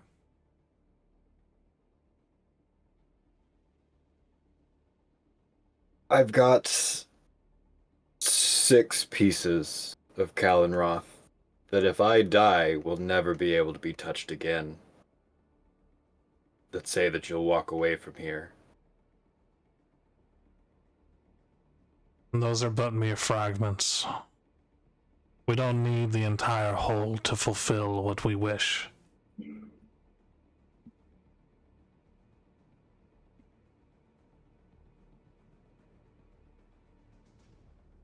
Your collection is incomplete, Uzmir. If you wish to barter, you'll need more than that. Or you can just come with us. Lay down your arms and allow us to take you where you'll best be suited. Taking me means they'll die. Taking you is not the primary goal. Taking all of you is. We have machinations for your group. A far outreach anything you could even dream of.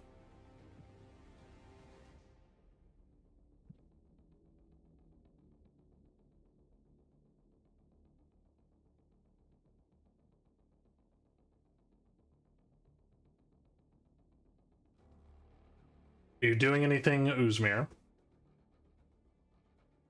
I'm weighing very heavily on doing something, but I don't know if it's a great idea. Up to you. At this point, anything, to be honest.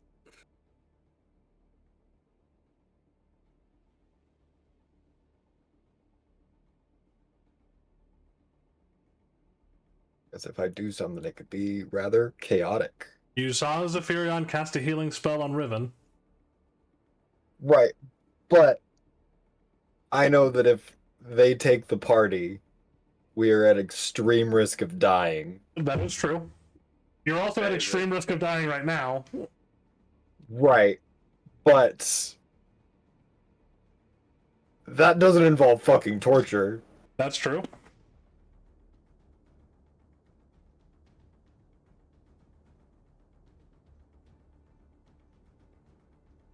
A little bit of torture won't hurt anyone.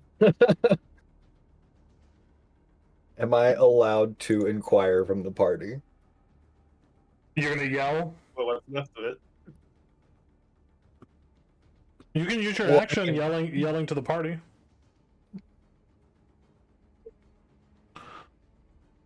It's just Wolfren at this point. It is just you and Wolfriend. I already know what Wolf is gonna fucking say. Yeah. Bold of you to assume you're getting a coherent answer out of Wolfriend. To be honest, anyone else that would have listened would have is down. Oh, that's bad. Whatever the case, they do not actively seem to be trying to outright kill you all. Whether that is advantageous for you guys or not is up to for you to decide.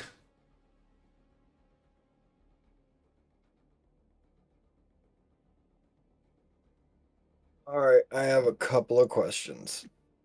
Okay. Is using healing potions an action or a bonus action?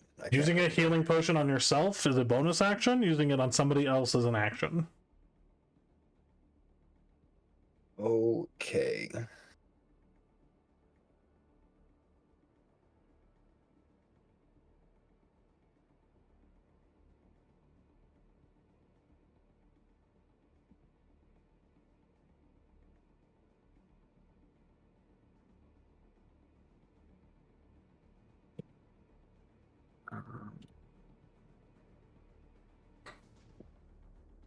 I pulled that over. Oh, there it is. Great.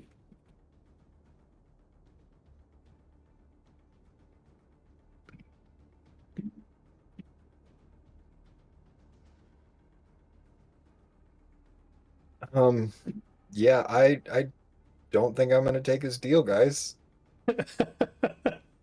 Oh boy. Unless, like, that's why I was asking if I could inquire from the party, of whether or not the party wants us to risk it for the biscuit. I mean, if you want to ask, like, above table, feel free.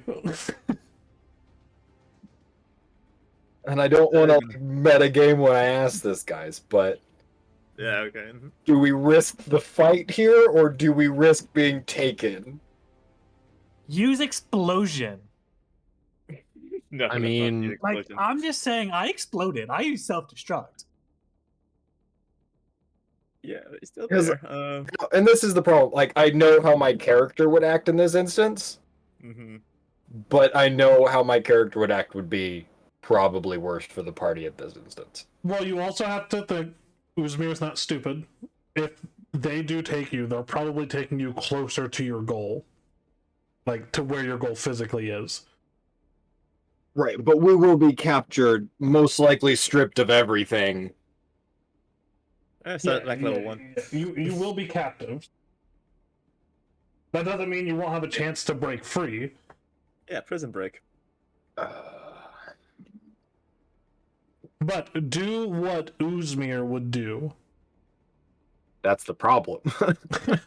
Uzman will be like, fuck this. Let's just fight. Let's go. Uzmir just wants to. You could use the mask.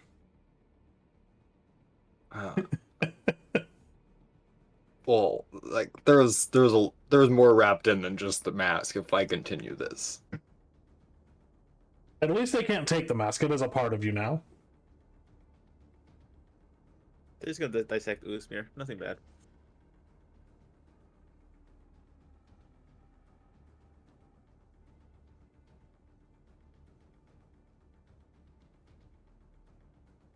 Oh.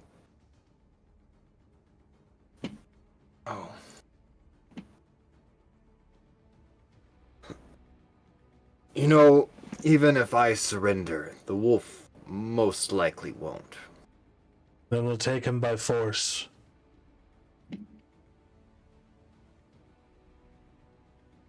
That could be a problem as well.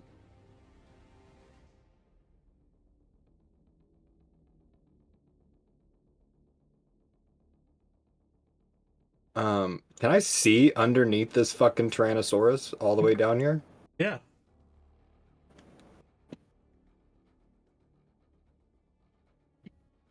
Alright, because, I mean, If we get knocked out, we get knocked out, guys. Mhm. I mean, I'm fine with Riven because Riven's already been healed. It's just the others that I'm worried about. I'm gonna blink Okay. to So behind the You're zombie not chick. attacking Zephyrion. No. Okay. I'm hoping he takes it as a sign of good faith. I'm using my bonus action. No, I'm not using my bonus action. I use my bonus action to blink. I will use my main action to attack Zombie Lady. Okay. 16 16. misses. 15 also fucking misses. So that's Does. fucking just sad as shit right now. As you Yeah, blink behind her, your heavy foot falls in the Jesus. snow. You swing the blade down, and she, almost without even looking, ducks out of the way of both of your blows.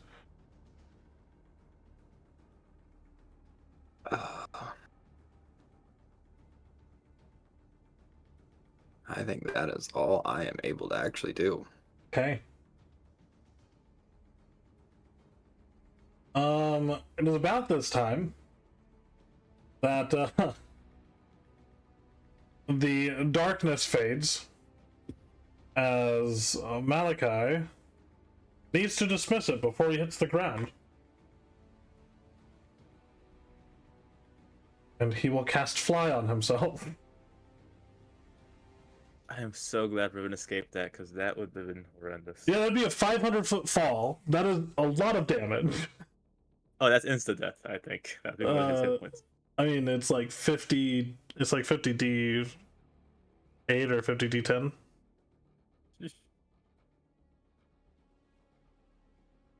So you guys see Malachi now just barely stopping above this tree before being skewered by it, as he is now floating in the air.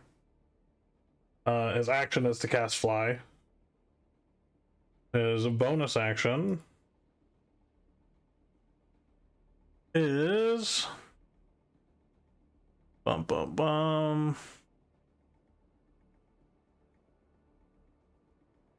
to Hex Wolfriend.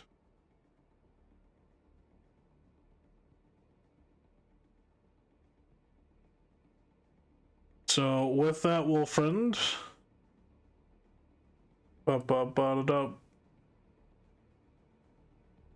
Wolfriend, you have disadvantage on sure, he'll go with strength checks. Not strength saving throws, strength ability checks. Very well. It's like I'm not grappling anyone. It looks like you're not grappling anyone. Alrighty. Wolfriend, it is your turn.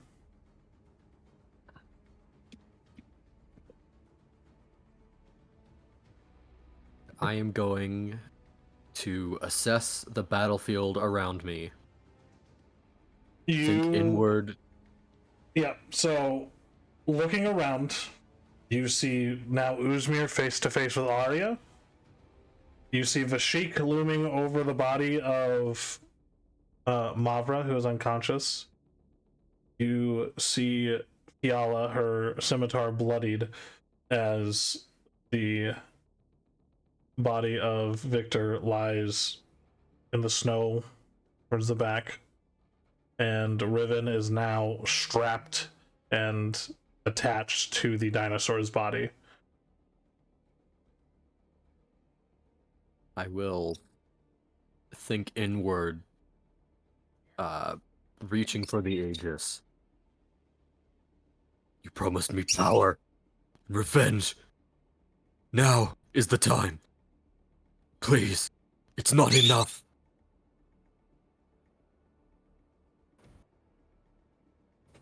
I promised. Anything? Yeah. I promised you power in the hopes that you would achieve your vengeance. So power I will give. I have given. I have provided time and time again. But if it's more power you wish, then I think I can provide. For a cost.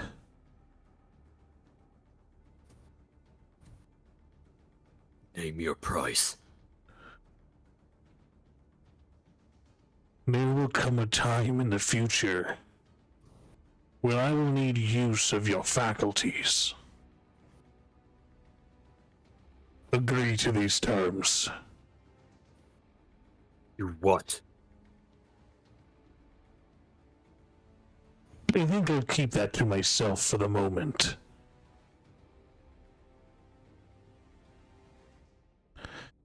And then I need you to make a wisdom saving throw with disadvantage, Wolfriend.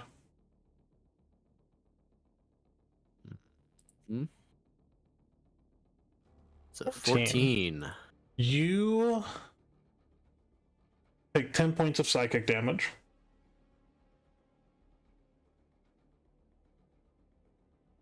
And much different than what you're used to, you hear in your head.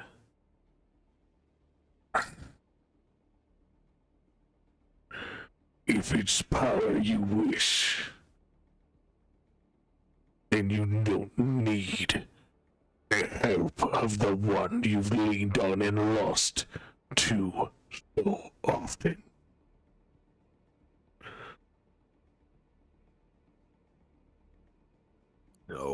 No, I did not invite you to speak. Invitations are not needed here.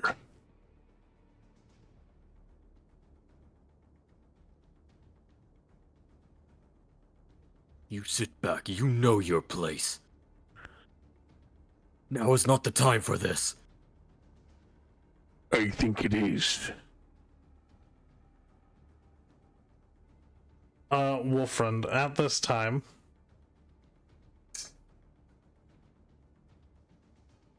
you see your surroundings go black. And then you are in a maze of black stone.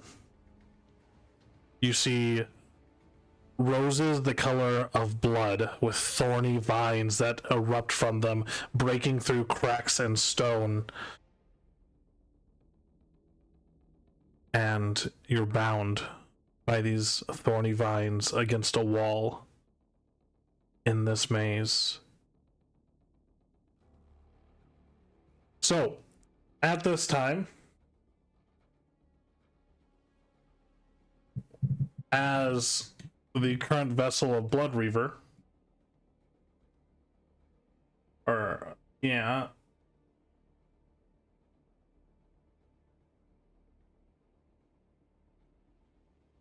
do a couple things here. Wolfriend Gray.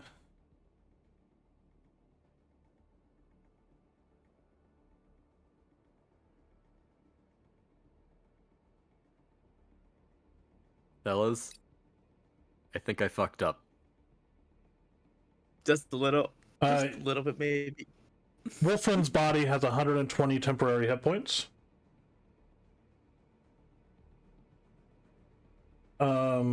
You also make all attacks with advantage, and all attacks are made with advantage against you. And you are to attack the closest creature to you at all times.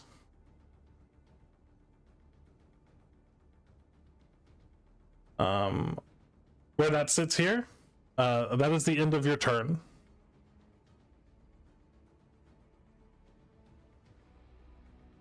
Victor, I need you to make a death saving throw. This is... Have you actually died before, Victor? Nope, never. Okay, so you're aiming for a 10. You got a 5. And let's just make sure that we whisper death saving throws to me, because I don't My want... bad. You're good. But that is one failure for you, as everyone can see. And then it is Arya's turn, who is going to proceed to bonus action disengage. And will come up here. She will use her action to cast a spell. Actually, no, she won't. She is going to make a. Alright, there we go. She is going to make a sleight of hand check to wrap and bind Mavra's body. Like, as a 29. So, Mavra, you are now tied, still unconscious. And that'll be the end of Arya's turn. Mavra, I need you to make a death saving throw for me, please. I don't think you've died before either. That is one success for you. Please mark that down. Sorry. Vashik's turn.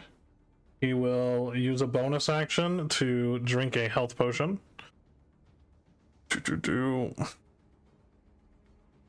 In which case he will get 22 points of health back.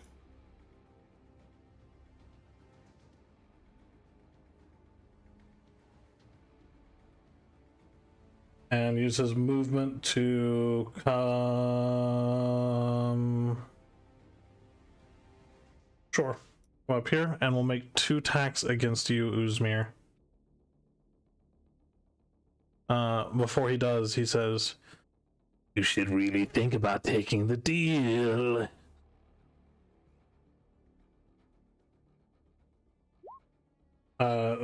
He does not have advantage on these. That's a 16. Uzmir. No, sorry, that doesn't hit. Okay, and second attack is a 22. That one does hit. Okay. And. Oh, it's after taking damage, so. Okay, 13 bludgeoning, 2 force damage. So minus 15. I am going to wail. Okay.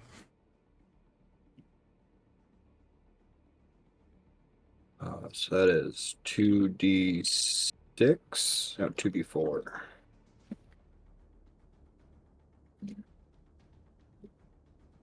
For 6 points of psychic damage. Is there a saving throw attached to that?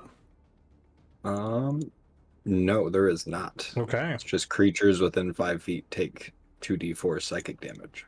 Awesome. I need you to make a strength saving throw, please. As he is using a charge on his roaring strikes. 22. 22. You are not pushed back 10 feet. That is the end of Vashik's turn. And Fiala will go. Fiala is just going to lay into Wolfrand.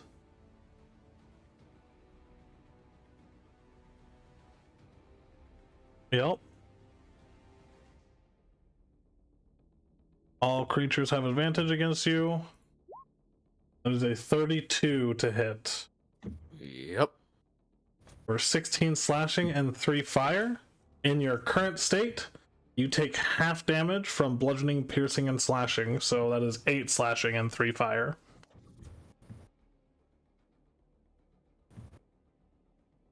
Second attack. Okay. Is a 33 Yep. for 9 slashing and 3 fire. And for her bonus action strike, that is a 33 for 7 slashing and 4 fire. Very good. Going to get interesting. She is then going to use her movement. That's not her job to take care of. But she wants do not be backed into this corner right here. I think she will move there. You can take an attack of opportunity. It is at advantage. And then 22 is going to hit. Don't roll damage yet, because I need to adjust a thing on your page.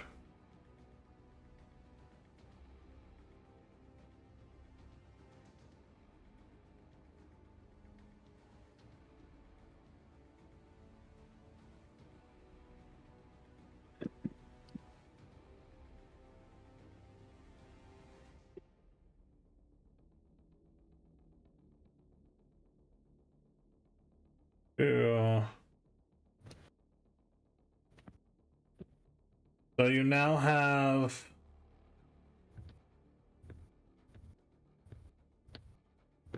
an additional option in your global damage modifiers called Blood Reaper Frenzy. So check mark that before rolling damage. And then you can go ahead and go. I see. That is going to be a lot of damage. She is not resistant to anything. So that is 28, 34, 34, 42 points of damage.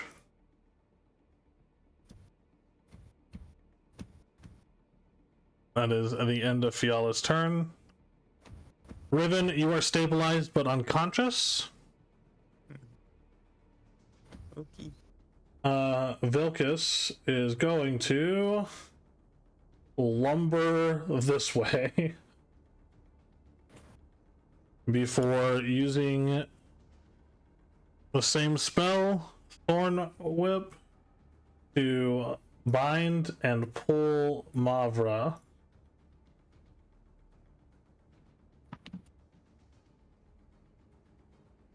At which point Zephyrion will approach and cast Spare the Dying on Mavra.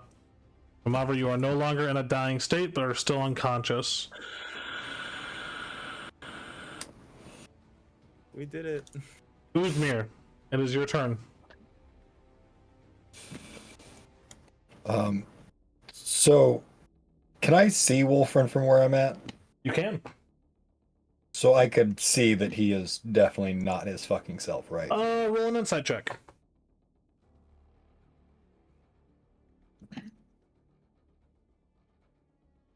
Seven.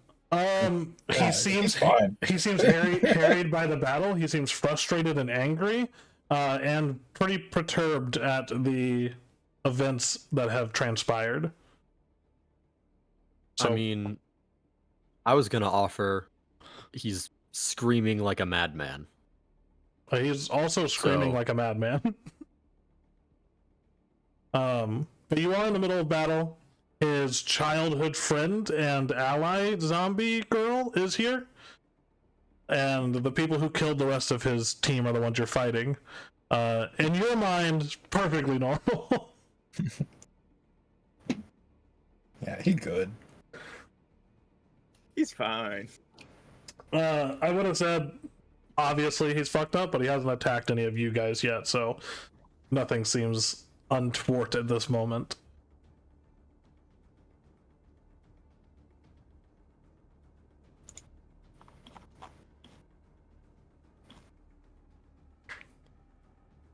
Right.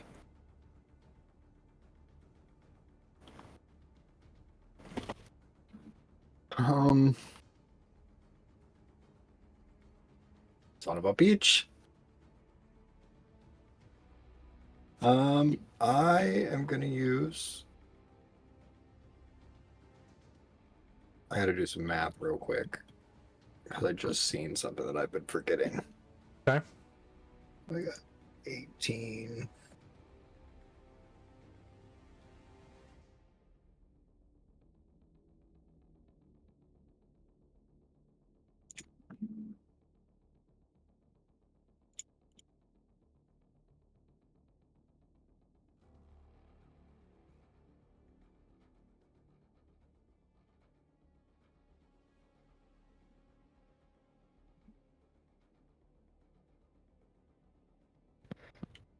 Yeah, fuck it. So I am gonna use all of my reserves Okay, and use regeneration to heal myself.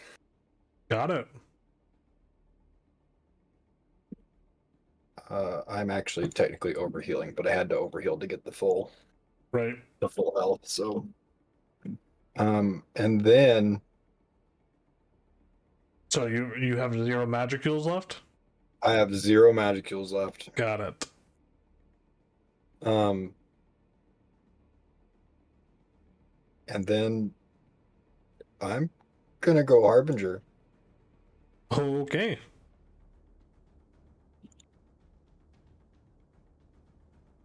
Alrighty. So a few things here for your Harbinger form. I'm also gonna need to make a Wisdom saving throw. You are.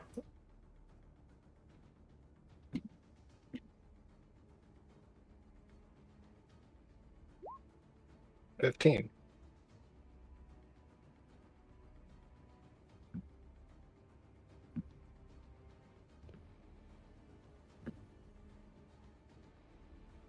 $15, you say?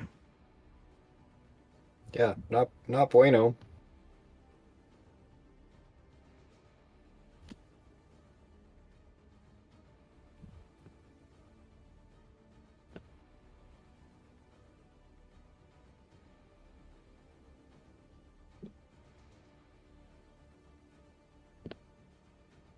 Yeah.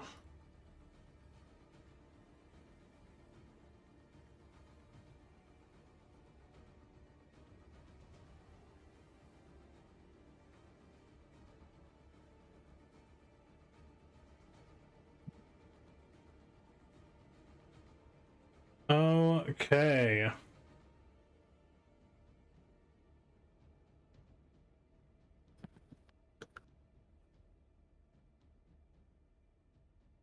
And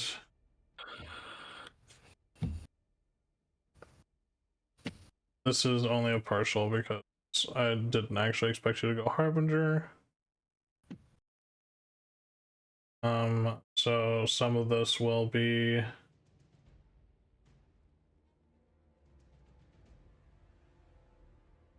I'll let you move. Well, it's that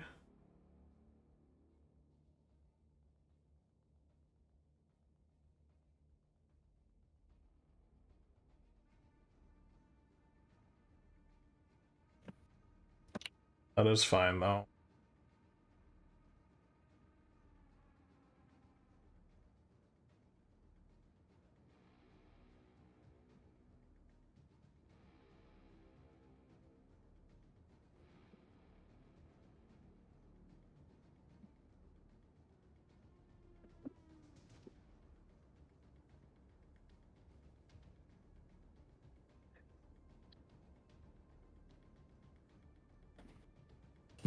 Why is that not calculating correctly? Oh. Oh, that should be fine.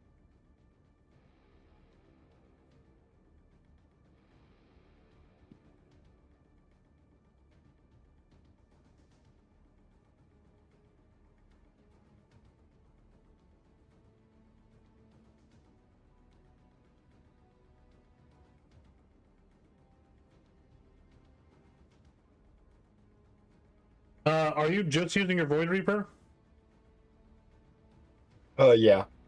Okay, Everything else is stored cool.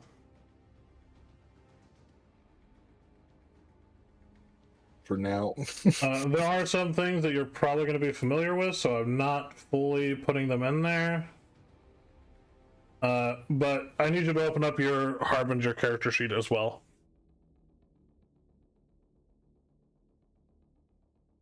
And I need this to be...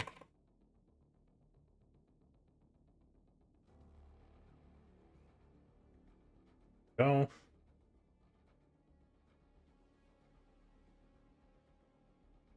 I will finish fleshing it out. If you have any questions, please feel free to ask.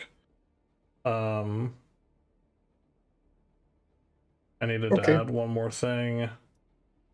Quick, is your toggles.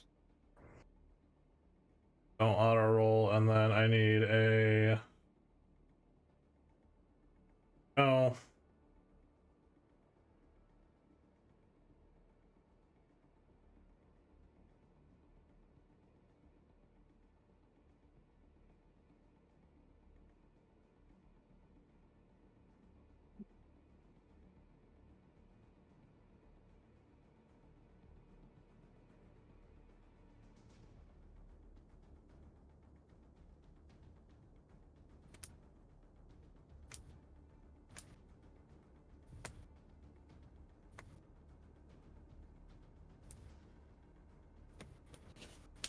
In your Harbinger form, you have a global damage. It's already checked there, called Harbinger's Downfall. So just make sure that's checked when you do your weapon attacks. Okay. You also have the Shadow Step ability. So keep that in mind. You might want to look up Shadow Step from Shadow Monk if you don't remember, or you should have Vashik's original character sheet. He has Shadow Step as well. Yeah, I remember Shadow Step. This is like the third character I've had that uses it. So Yeah. So I'll finish filling out that sheet and send you the full workup for the Harbinger. And I need you rolled a Wisdom saving throw for 15. Yep. So we will go into a little bit more detail, but you are slightly more the Harbinger now than you were before. You still have control of your faculties at this point in time.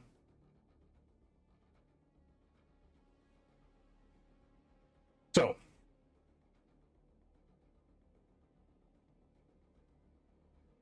what are you doing? That would actually be my turn. 'Cause That is I would your have had turn. to have used. I would have had to use my action to change. So I Okay. use my bonus action to heal. So as you activate the powers of the Harbinger, you feel some of your memories begin to slip away as you stagger for a moment before shadows erupt from around you, enveloping your form, and what is left is the dark visage of the Harbinger. Malachi says, "Ah, fuck." Oh fuck. At this point... Oh, yeah.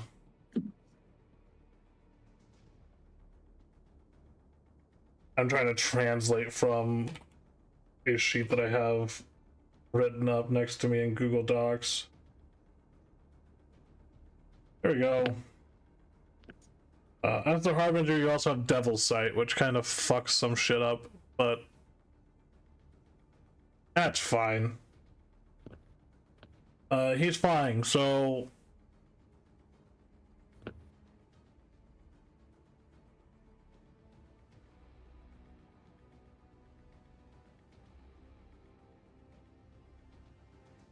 he can't do that, but he can do this. I hope you two can dodge. And he is going to cast Fireball.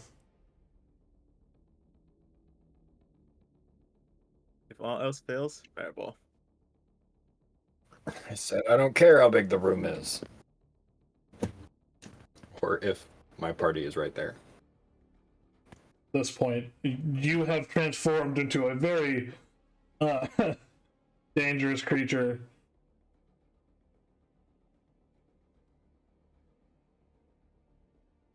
So I need Wolfriend and Uzmir to both make dexterity saving throws.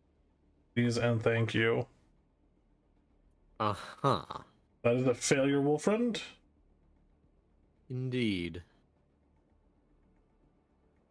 Uzmir, please use the Harbinger stats, but also keep in mind that I filled it out very quickly, so roll again in just a second.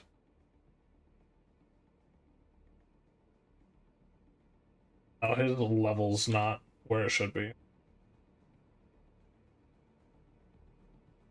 You guys level 15 or 16? 16. Yeah, 16. Alright, that's better. You want me to take it again? Constitution. Yes, please roll a dexterity saving throw. I rolled a Natural fucking now. I one. still rolled a fucking 10 though. Alright. That is a failure for both of you, and then Vashik and Fiala. So Fiala will roll a dexterity saving throw, 28. Vashik will roll a dexterity saving throw, a 27. So Vashik takes 0 damage, Fiala will take half damage.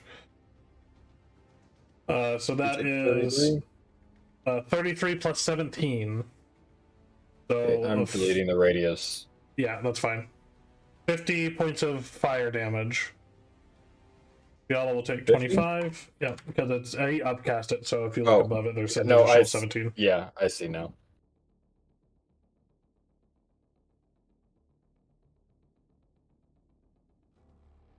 The trees around you are now ablaze, and that is the end of Malachi's turn.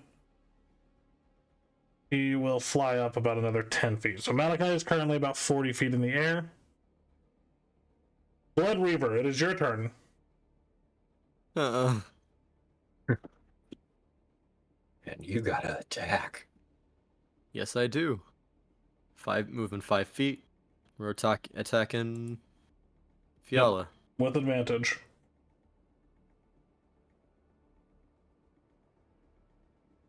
It's a 29 That'll hit. and a 31. Both will hit. Eesh.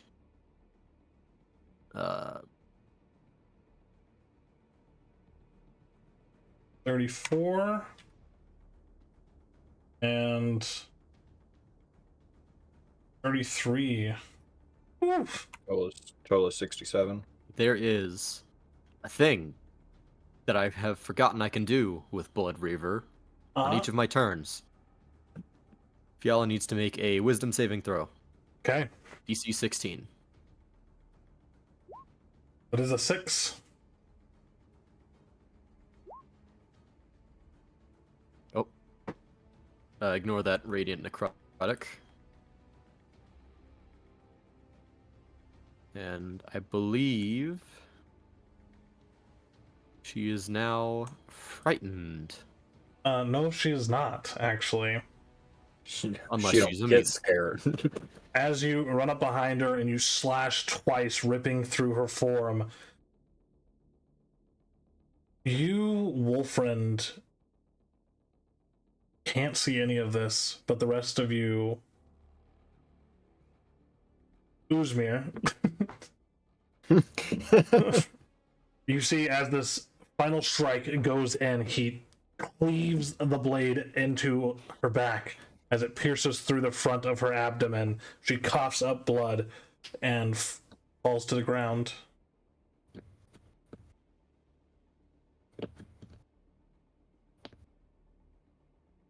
Wolfriend lets out a monstrous, inhuman scream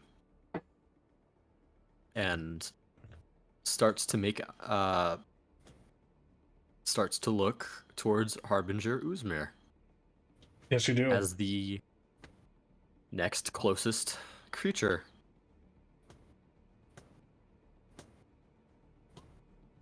Victor, I need you to make a death saving throw, please.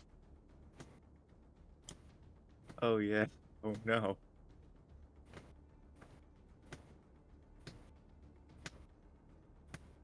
How the fuck do I whisper again? There should be a toggle at the top of your sheet that says 2 GM. There is not, so let me put that there for you. Yeah, sure. What the fuck? I thought it was there. There we go. Okay. Remember, you're trying to beat a 10, so anything 10 or above is a success, Victor. Yeah, I got you. Alrighty. Arya.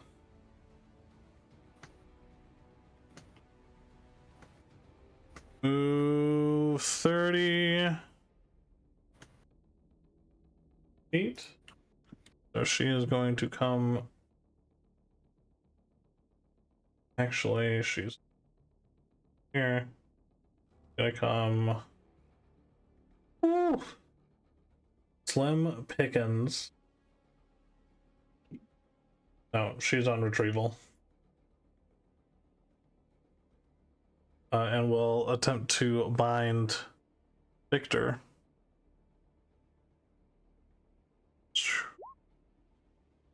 $29. Mavra is unconscious but no longer dying. Bashik is worse for wear, to say the least, and is going to let out a flurry of blows. So first attack against the Harbinger. Keep in mind your Harbinger AC is higher. Yep. That is a 34. Still hits. That is for 19 bludgeoning and 4 force damage, and I need you to make a Constitution saving throw.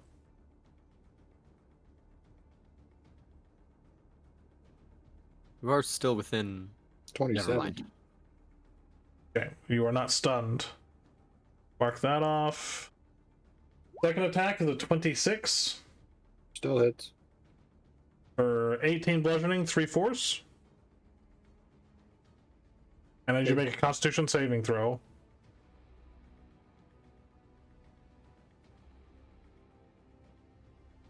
$23. 23. He is then going to move over here and yeah, take out a small vial filled with black smoke and throw it on the ground. As he does this, him, and Viala, Dimension Door, back here. Fiala will make a death saving throw.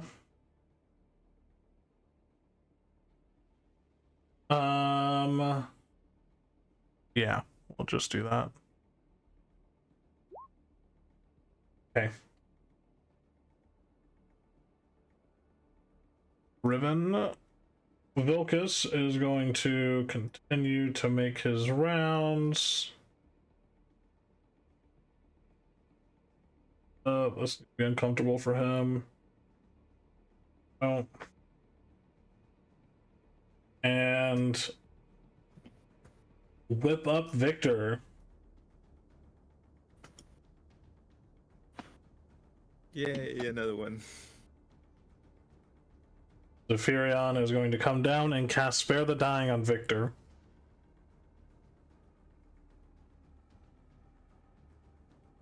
Uzmir, it is your turn.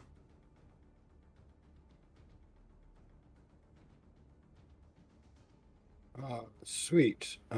With my ring, since I don't have magicules, I'm gonna blink. Okay.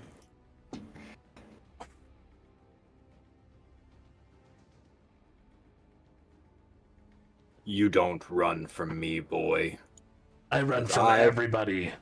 Fucking swing. 19? For Vashik, 19 Oh. just barely hits. And pow. Oh, it doesn't have any. Oh, yeah, because you're quick. So 25 points of damage. 5. No. Thought I did assign damage to it, but definitely did not. Slashing.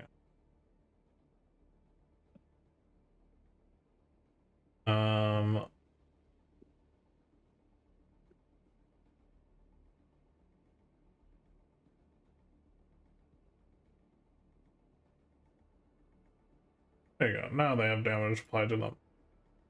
Alright, so 25. Yep. He is on his last leg.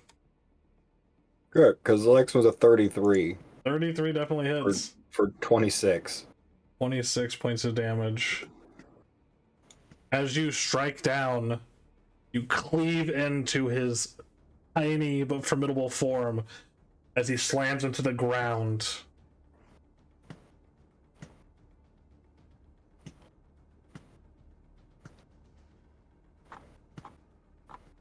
That is He's turn. also not hexed anymore.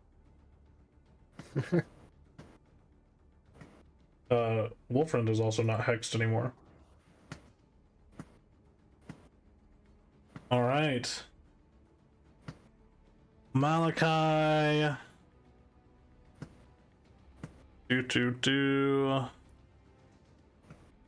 Ooh.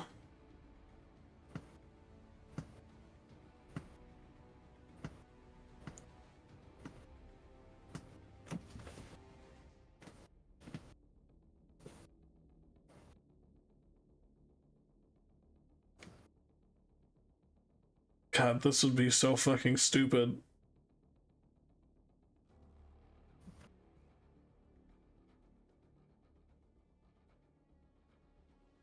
Yeah.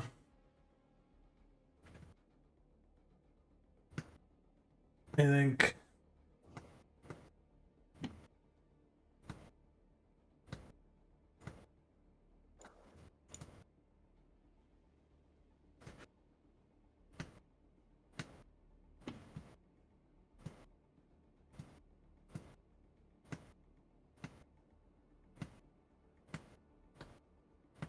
Oh.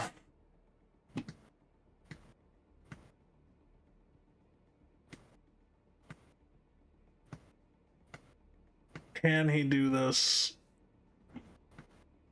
100-foot range. He's going to. Malachi is going to cast Force Cage.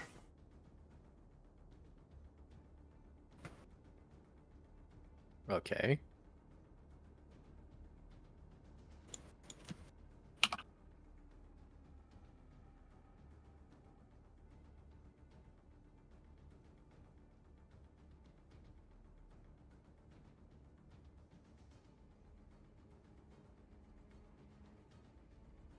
Gonna be up to 20 feet on a side. In the shape of a cage.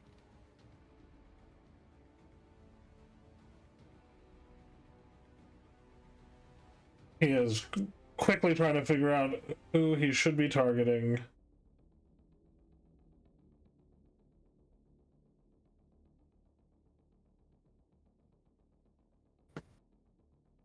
I can say that I look worse than Riven does. Or not Riven, Wolfriend. Unbox new choose. Creature that is completely inside the cage's area is trapped. Creatures only partially within the area or those too large to fit inside the area are pushed away. So any creature inside the cage can't leave it by non-magical means. If the creature tries to use teleportation or interplanar travel to leave the cage, it must first make a charisma saving throw. On a success, that creature can use that magic to exit the cage. On a failure, the creature can't exit the cage and waste the use of the spell or effect.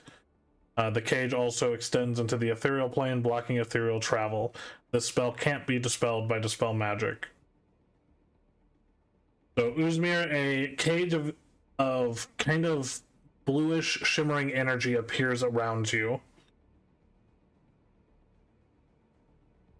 Okay. Blood Reaver. I think the closest thing to you is a T-Rex. Yep. Yep.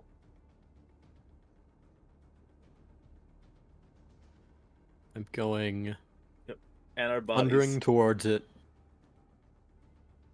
Hit it twice. Okay. You got it. Beat a 17.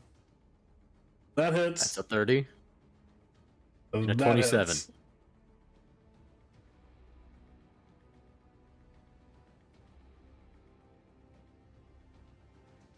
It's a lot of damage and a lot more damage. Yes, it is.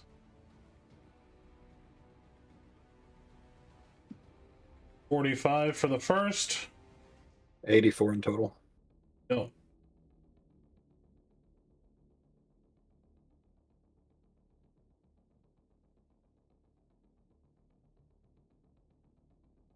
You cleave into it. The black ichor sprays in every direction from the wounds, narrowly missing the 3 allies that are strapped to it, but they are not allies in your current form.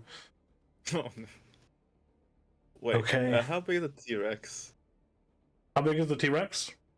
Yeah, like let's say the spell wears off and we fall to the ground. Do we take fall damage? Yeah, you'll fall about 10-ish feet, so you'll take 1d6. Yep, you'll take 1d6 fall damage. Go underneath 0 hit points again. Okay. Which, yep. Oh boy. Okay. Victor, you are stabilized. Arya will go ahead and attack Blood Reaver.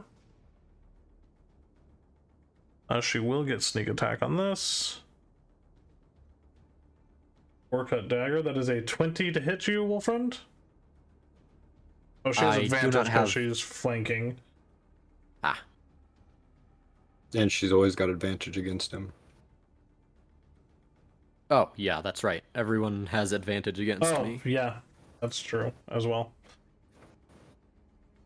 Oh, so we'll just roll that one more time. That's a 20 either way. Shield. Shield. Okay. So, she will use her reaction to counterspell. Cool. That hits. Okay. That is. Bum, bum, bum. You can use a reaction versus a reaction? Yeah. So you can counterspell a counterspell.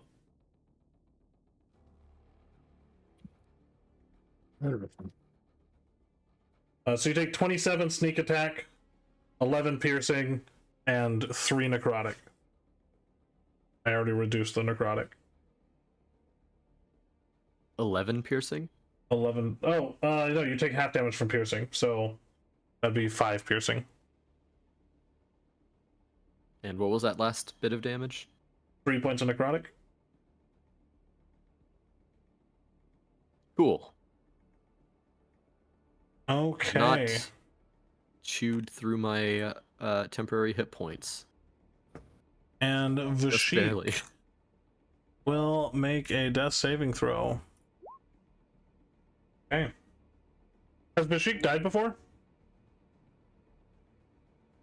I would say I'm sure he probably has, but Like, how many times? actually, no, he probably hasn't, because he was in the Fae, and then after coming here, he's been running with Zephyrion ever since, so... Okay. So no, he probably has not died. Got it. Fiala will make hers. Okay.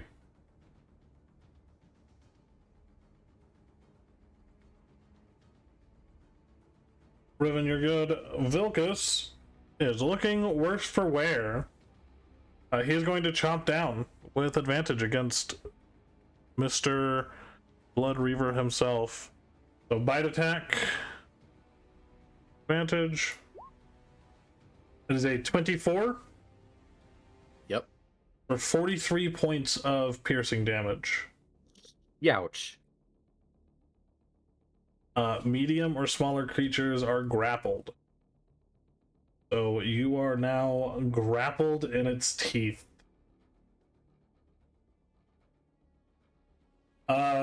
Your movement is 0. You can make attacks, but your attacks are at disadvantage, which, since you have advantage on everything, just makes it a single roll if you were to attack it. You can also try to escape by making an athletics or acrobatics check. Or Misty Step.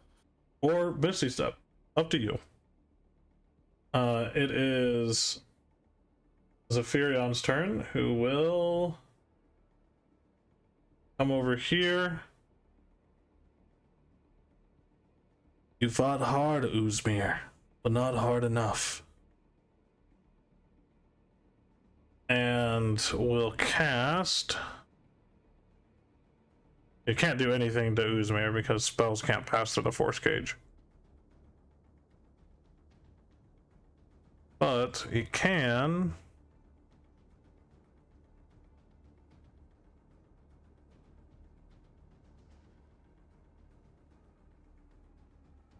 Where is that fucking spell? Why do clerics get their whole fucking spell list? I don't know, but I've always loved it. Huh? I've always loved the cleric to just get fucking everything. Yeah. Oh, there you go. He will cast Mass Cure Wounds. 6 creatures in a 30-foot radius sphere. Oh, To us, please. 21 points of healing. So that's going to be Fiala and to peak. He's too high up. I said he was 40 feet in the air, so. And the T-Rex get 21 points of health.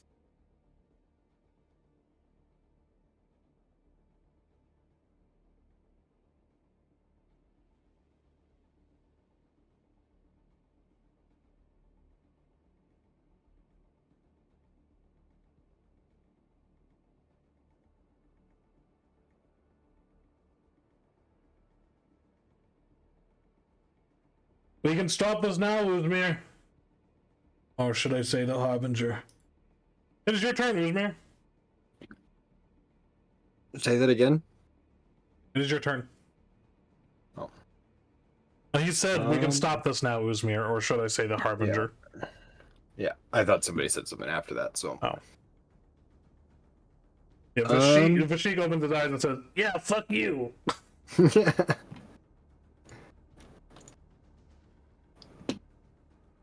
Well, probably not. We're gonna go ahead and make that charisma saving throw. Okay. Oops, I clicked the wrong sheet. 1 second. It's this one. 15 does not beat the spell save It was a DC. 15 either way. You go to, I assume, blink or shadow step. It would be blinking. Okay, as you go to blink, your form dissipates and then you slam into the side of the wall of the force cage. And that use from the ring is used up. Yeah. What if something becomes too big for the cage?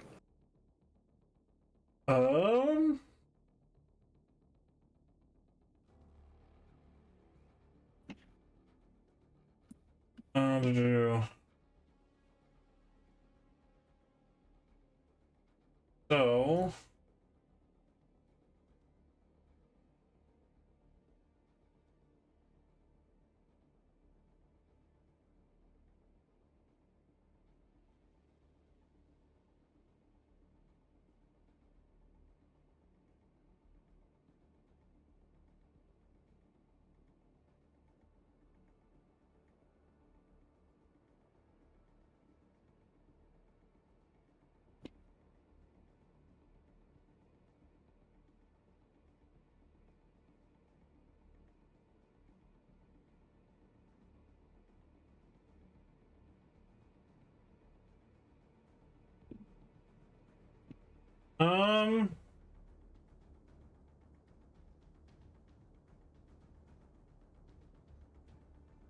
I don't know, you could always try.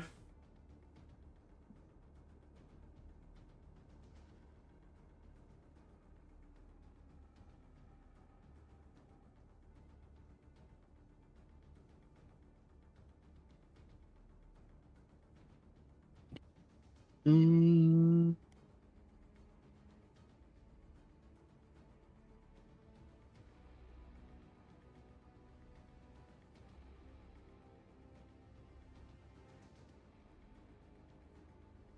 No, I am going to drink my potion of greater healing. Okay.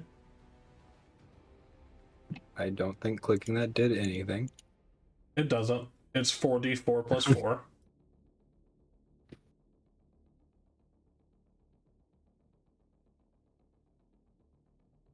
For 15. I gotta move this real quick. Yep.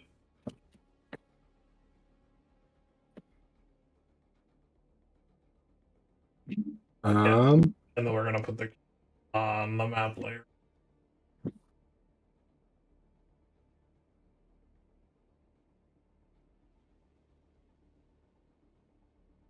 actually don't think I have anything else to get out of here right now.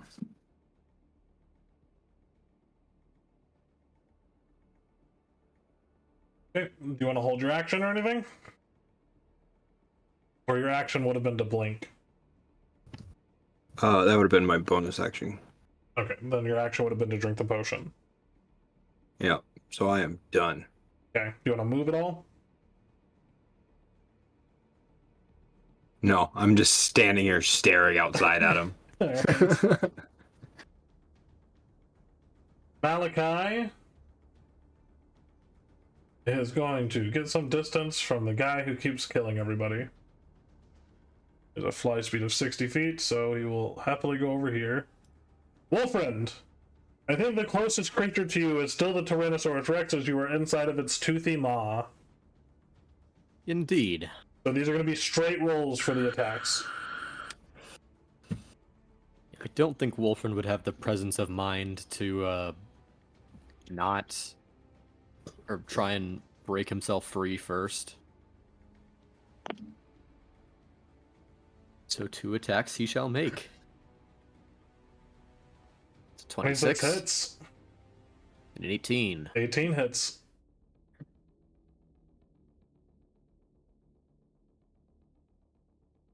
I can reroll that slashing damage.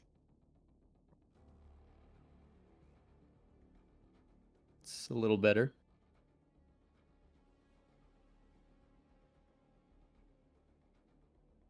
So that would be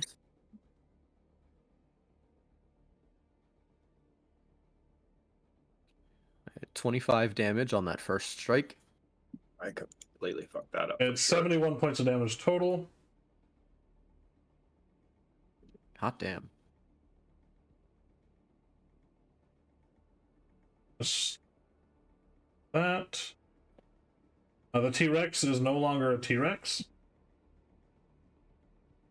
Oh, nice knowing you guys.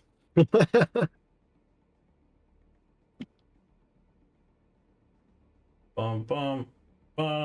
You are no longer grappled, Wolfriend. Indeed. I assume I'm falling and taking bludgeoning damage, though. Yes, everyone who fell will take 3 points of bludgeoning damage. Rounded down to 1 for you, Wolfriend. Well, we're down again. Yeah, the 3 who were set at 1 hit point are downed again. This is going great, you guys. Yeah. Yeah, at this point, we're just rooting for the bad guy. Are you moving at all, Wolfriend? Some of that damage. 39 of that damage is going back onto Mr. Vilcus. I've got a creature right next to me, so no. Okay. Victor, death saving throw, please, starting from the beginning. Oh, sorry, reset it. And reset it because you were Live for a second. yeah, you were alive for a second. All right. Arya going to run up and make an attack at advantage. All the Orc hard work is dagger. gone. We're gonna do these separately because it. So that is a 31. Yep. So that is going to be 42 sneak, 11 piercing, and 12 necrotic, rounded down to 6. I mean, I'm just down at this point. What? Wait a minute. Oh, you're gonna use it finally? Where is it? Where is it? Where is Oh it? no.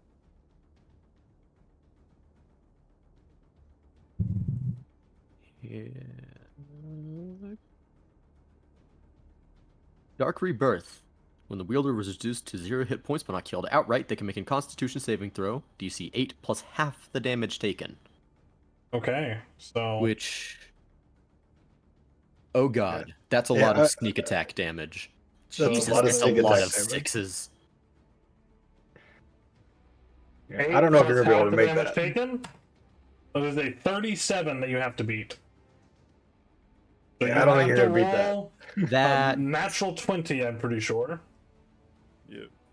I mean, it's mathematically impossible here, so. No, if you roll a nat 20 though, Unlikely. Yeah, just you roll not 20, you're Yeah. fine. you have a 1 in 20%, a 1 in 20 chance. That is not how that works, but okay. You have a 1 in 20. Oh. No, sorry. Mavra just rolled her death saving throw. Mavra's up to 1 hit point. She rolled a natural 20. I thought that was full friend. Oh. Mavra, you're actually conscious now at 1 hit point. Oh. That's perfect. Oh god, that like caught me way off guard. Just fucking fall. Oh, that caught me way off guard. Okay. Now, Wolfram, do yours. Oh. Come on, nat Another 20. nat 20, please. It's just straight Constitution. No, I Constitution don't have any saving throw. bonus. What does it say? It just says Constitution saving throw. Oh, yeah, just roll a Constitution saving throw. But no, being frenzied like this does not give me help on No, it does saving not. throws and whatnot. Okay. Well, it was worth a shot. You would have advantage on a strength saving throw. 18. Okay. Can I? Hold on.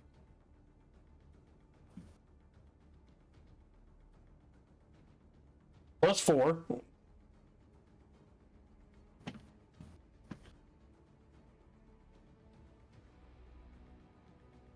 No, I'm down. Okay.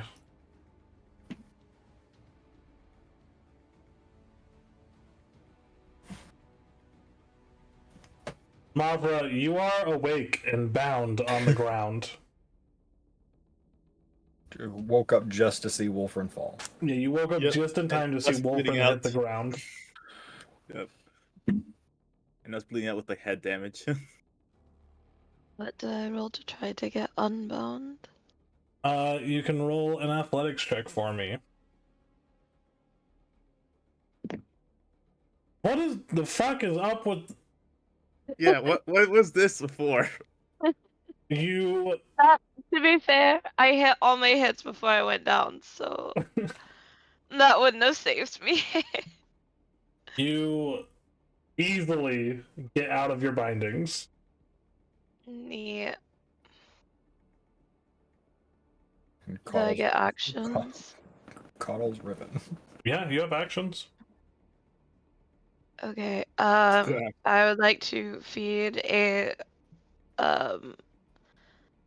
greater potion of healing to Riven. Okay. Go ahead and roll 4d4 plus 4.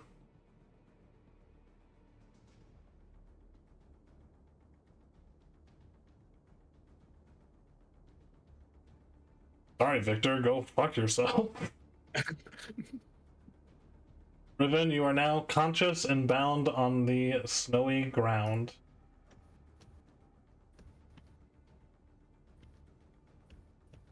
Are you doing anything else, Mavra?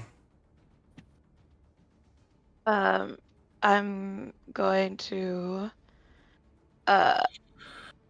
lie my ass back down and pretend to be mostly helpless. Okay, roll a deception check. So this was actually like, fuck you, Victor.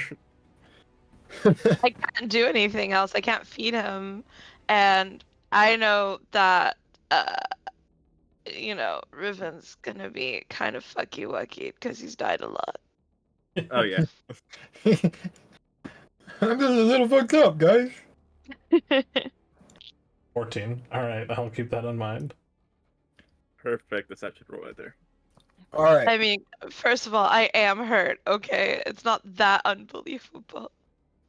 I got 1 HP. I'm not doing shit. The Sheik, kind of smiles. Go ahead.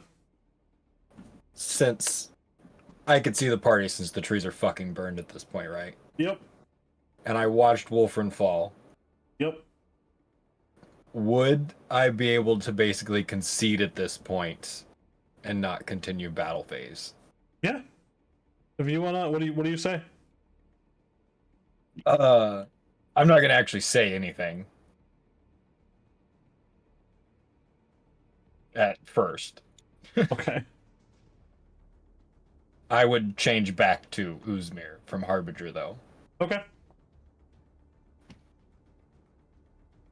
Easy enough. When I do, though, I do not have my weapon in hand and do not have my armor on anymore. Got it. And I just sit down on the ground and just look at Zephyrion. Good. It seems we have an accord. Bashik, Fiala, go tie up the others. The two of them kind of nod as they begin to run off this way.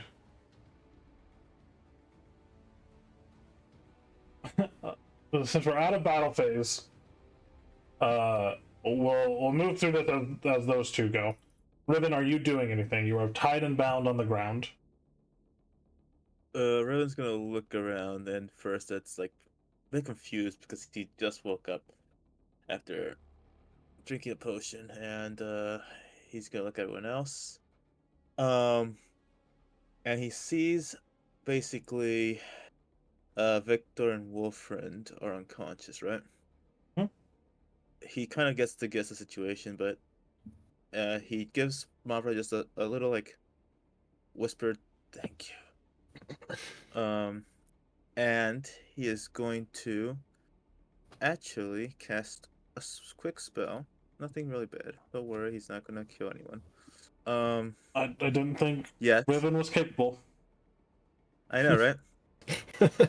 Surprising. He's not gonna use he's gonna use a first level spell slot. Using subtle spell, metal magic, since his hands are bound. To cast healing word on poor Victor. Okay, go ahead and roll that healing. I wonder if this will roll for me. Should at least. Yeah. No love for Wolfriend. Though, in fairness, he fully deserves to be face down in the snow right now. Yes. So you heal that much, It really is Victor, mine. and you are now bound but awake on the ground. And then Riven's just going to just lean back and say, "Oh, we're so fucked."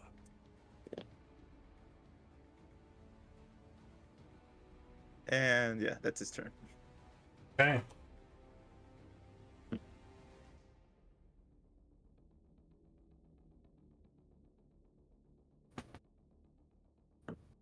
Mavra, do you put up a fight against being tied up?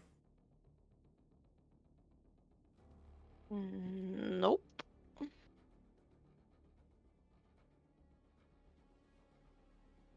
Okay. This is the three that are like, yeah, let's not fight to the death.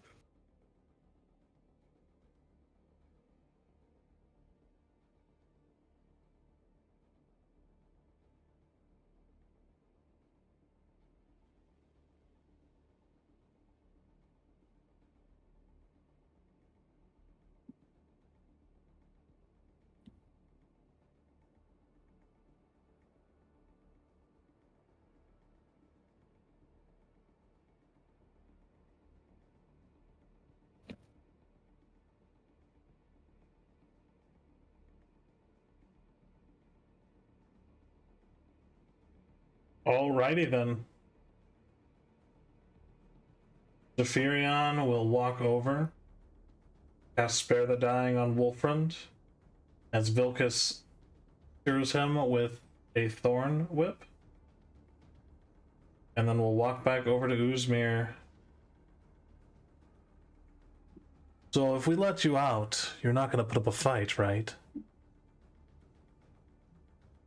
I don't think I'm exactly in the position to take all of you by myself. We've done stupider things in the past.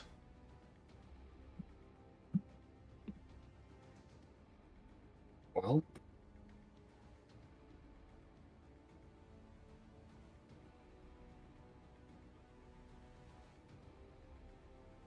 don't think that I'm going to be doing anything today.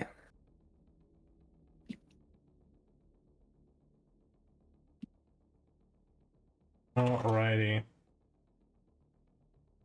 He nods up towards Malachi, who releases the force cage.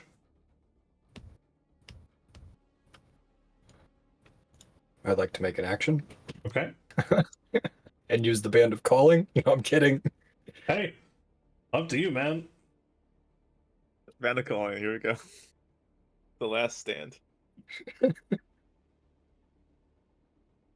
Only Sin has to roll new characters next week. No. All right. Stand up and kind of brush myself off a little bit.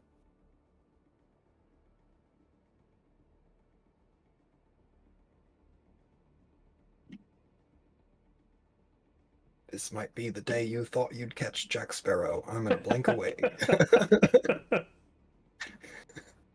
With It's the the solo heist. quickness.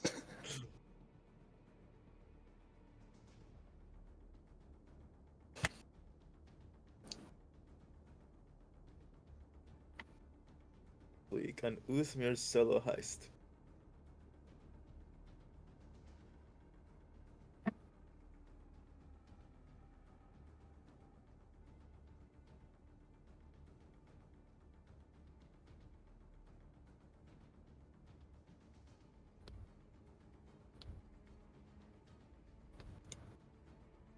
Alrighty then. He kind of rallies his people over to where everyone is collapsed on the ground. Alright. Pack them all up. We're heading home now. As Vilcus turns back into its T-Rex. Here you guys. Actually, I'll turn into this.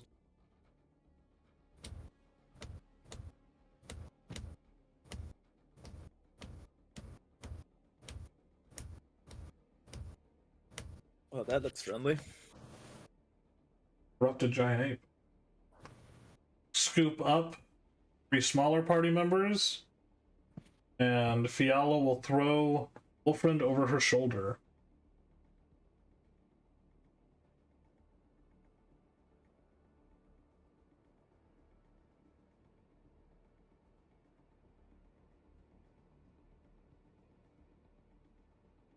I'll walk. Thanks. Yes, we weren't offering.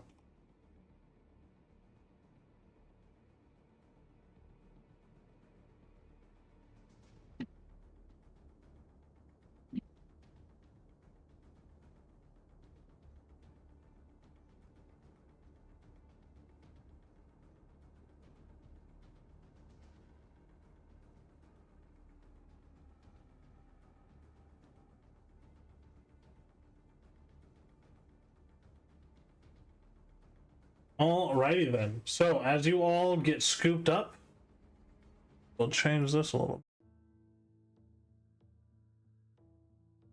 It seems that adventuring party that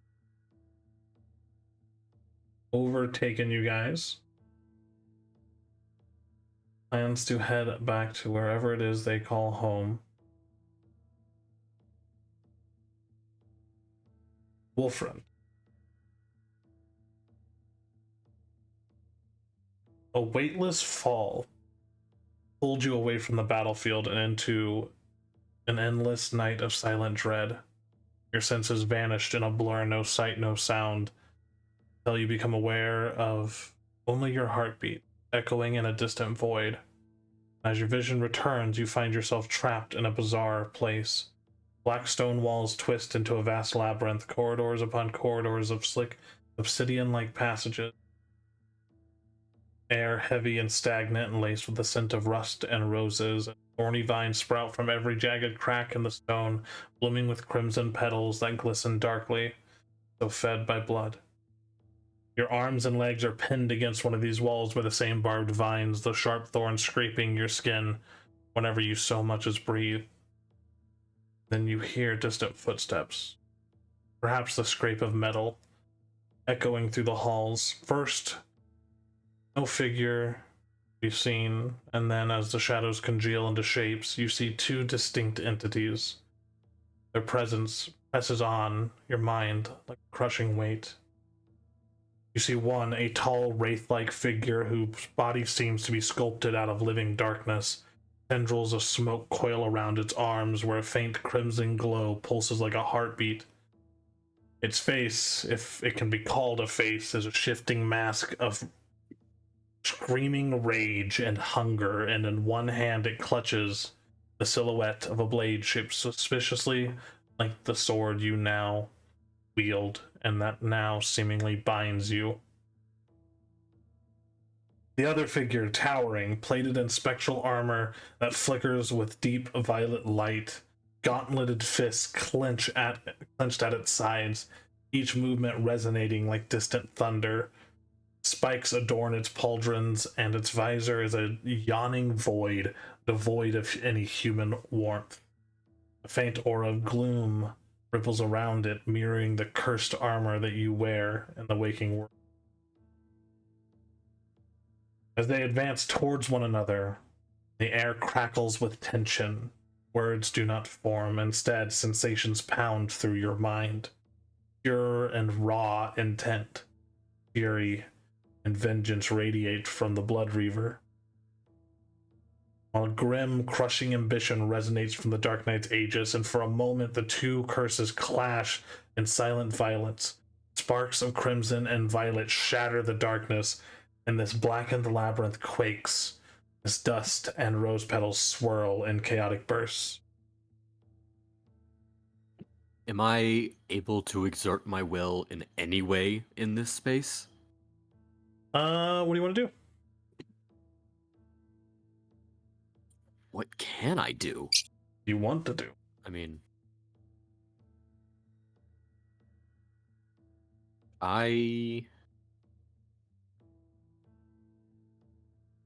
well, best I can tell, I have the terrible vengeance of Blood Reaver competing with the ambition of the Aegis.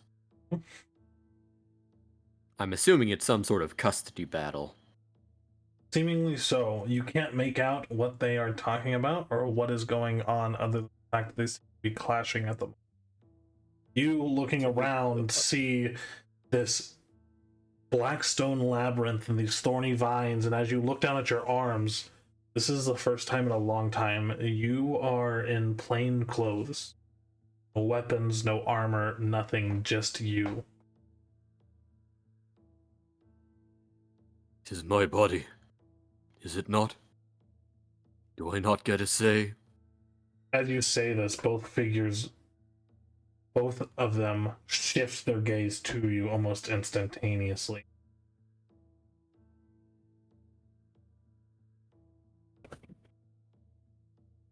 You see, as this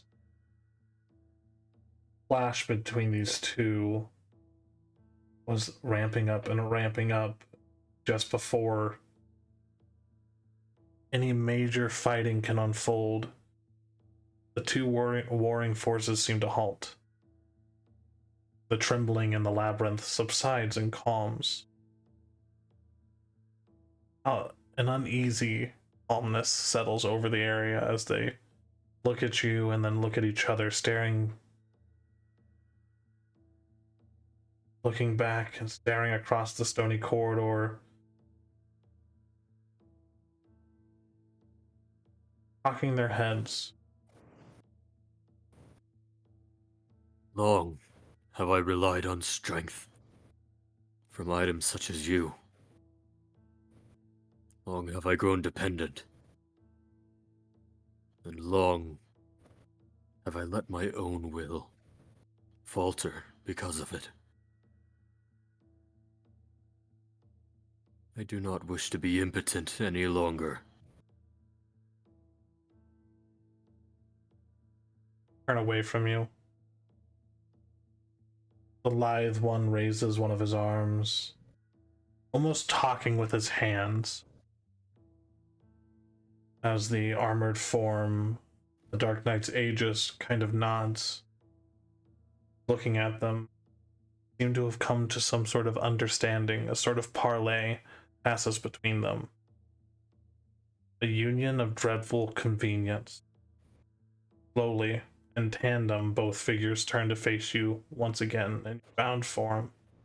You feel the vines gripping you tighter as you feel blood start to pool on your fur, as if reacting to the attention of these two creatures. My will not be so easily cowed. They begin to approach. You attempt to move, to struggle against your bindings. Seemingly you cannot flee at this moment. Only watch as their eyes, or lack thereof, bearing down on you with a cold, cold promise. Petals drift in a lazy spiral, and the faraway stench of blood intensifies.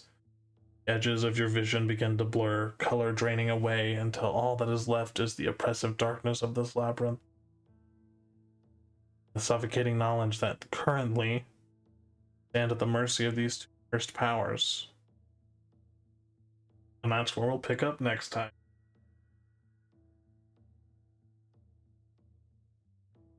Fellas, I'm cooked. Yep, you're cooked. Yeah. Picking up a second really Yeah. powerful cursed item was dangerous, Wolfman. Yeah, no, for real. Thanks anyone Yeah, very for watching. We will see you guys next time. Love you. Good night. big. Nay.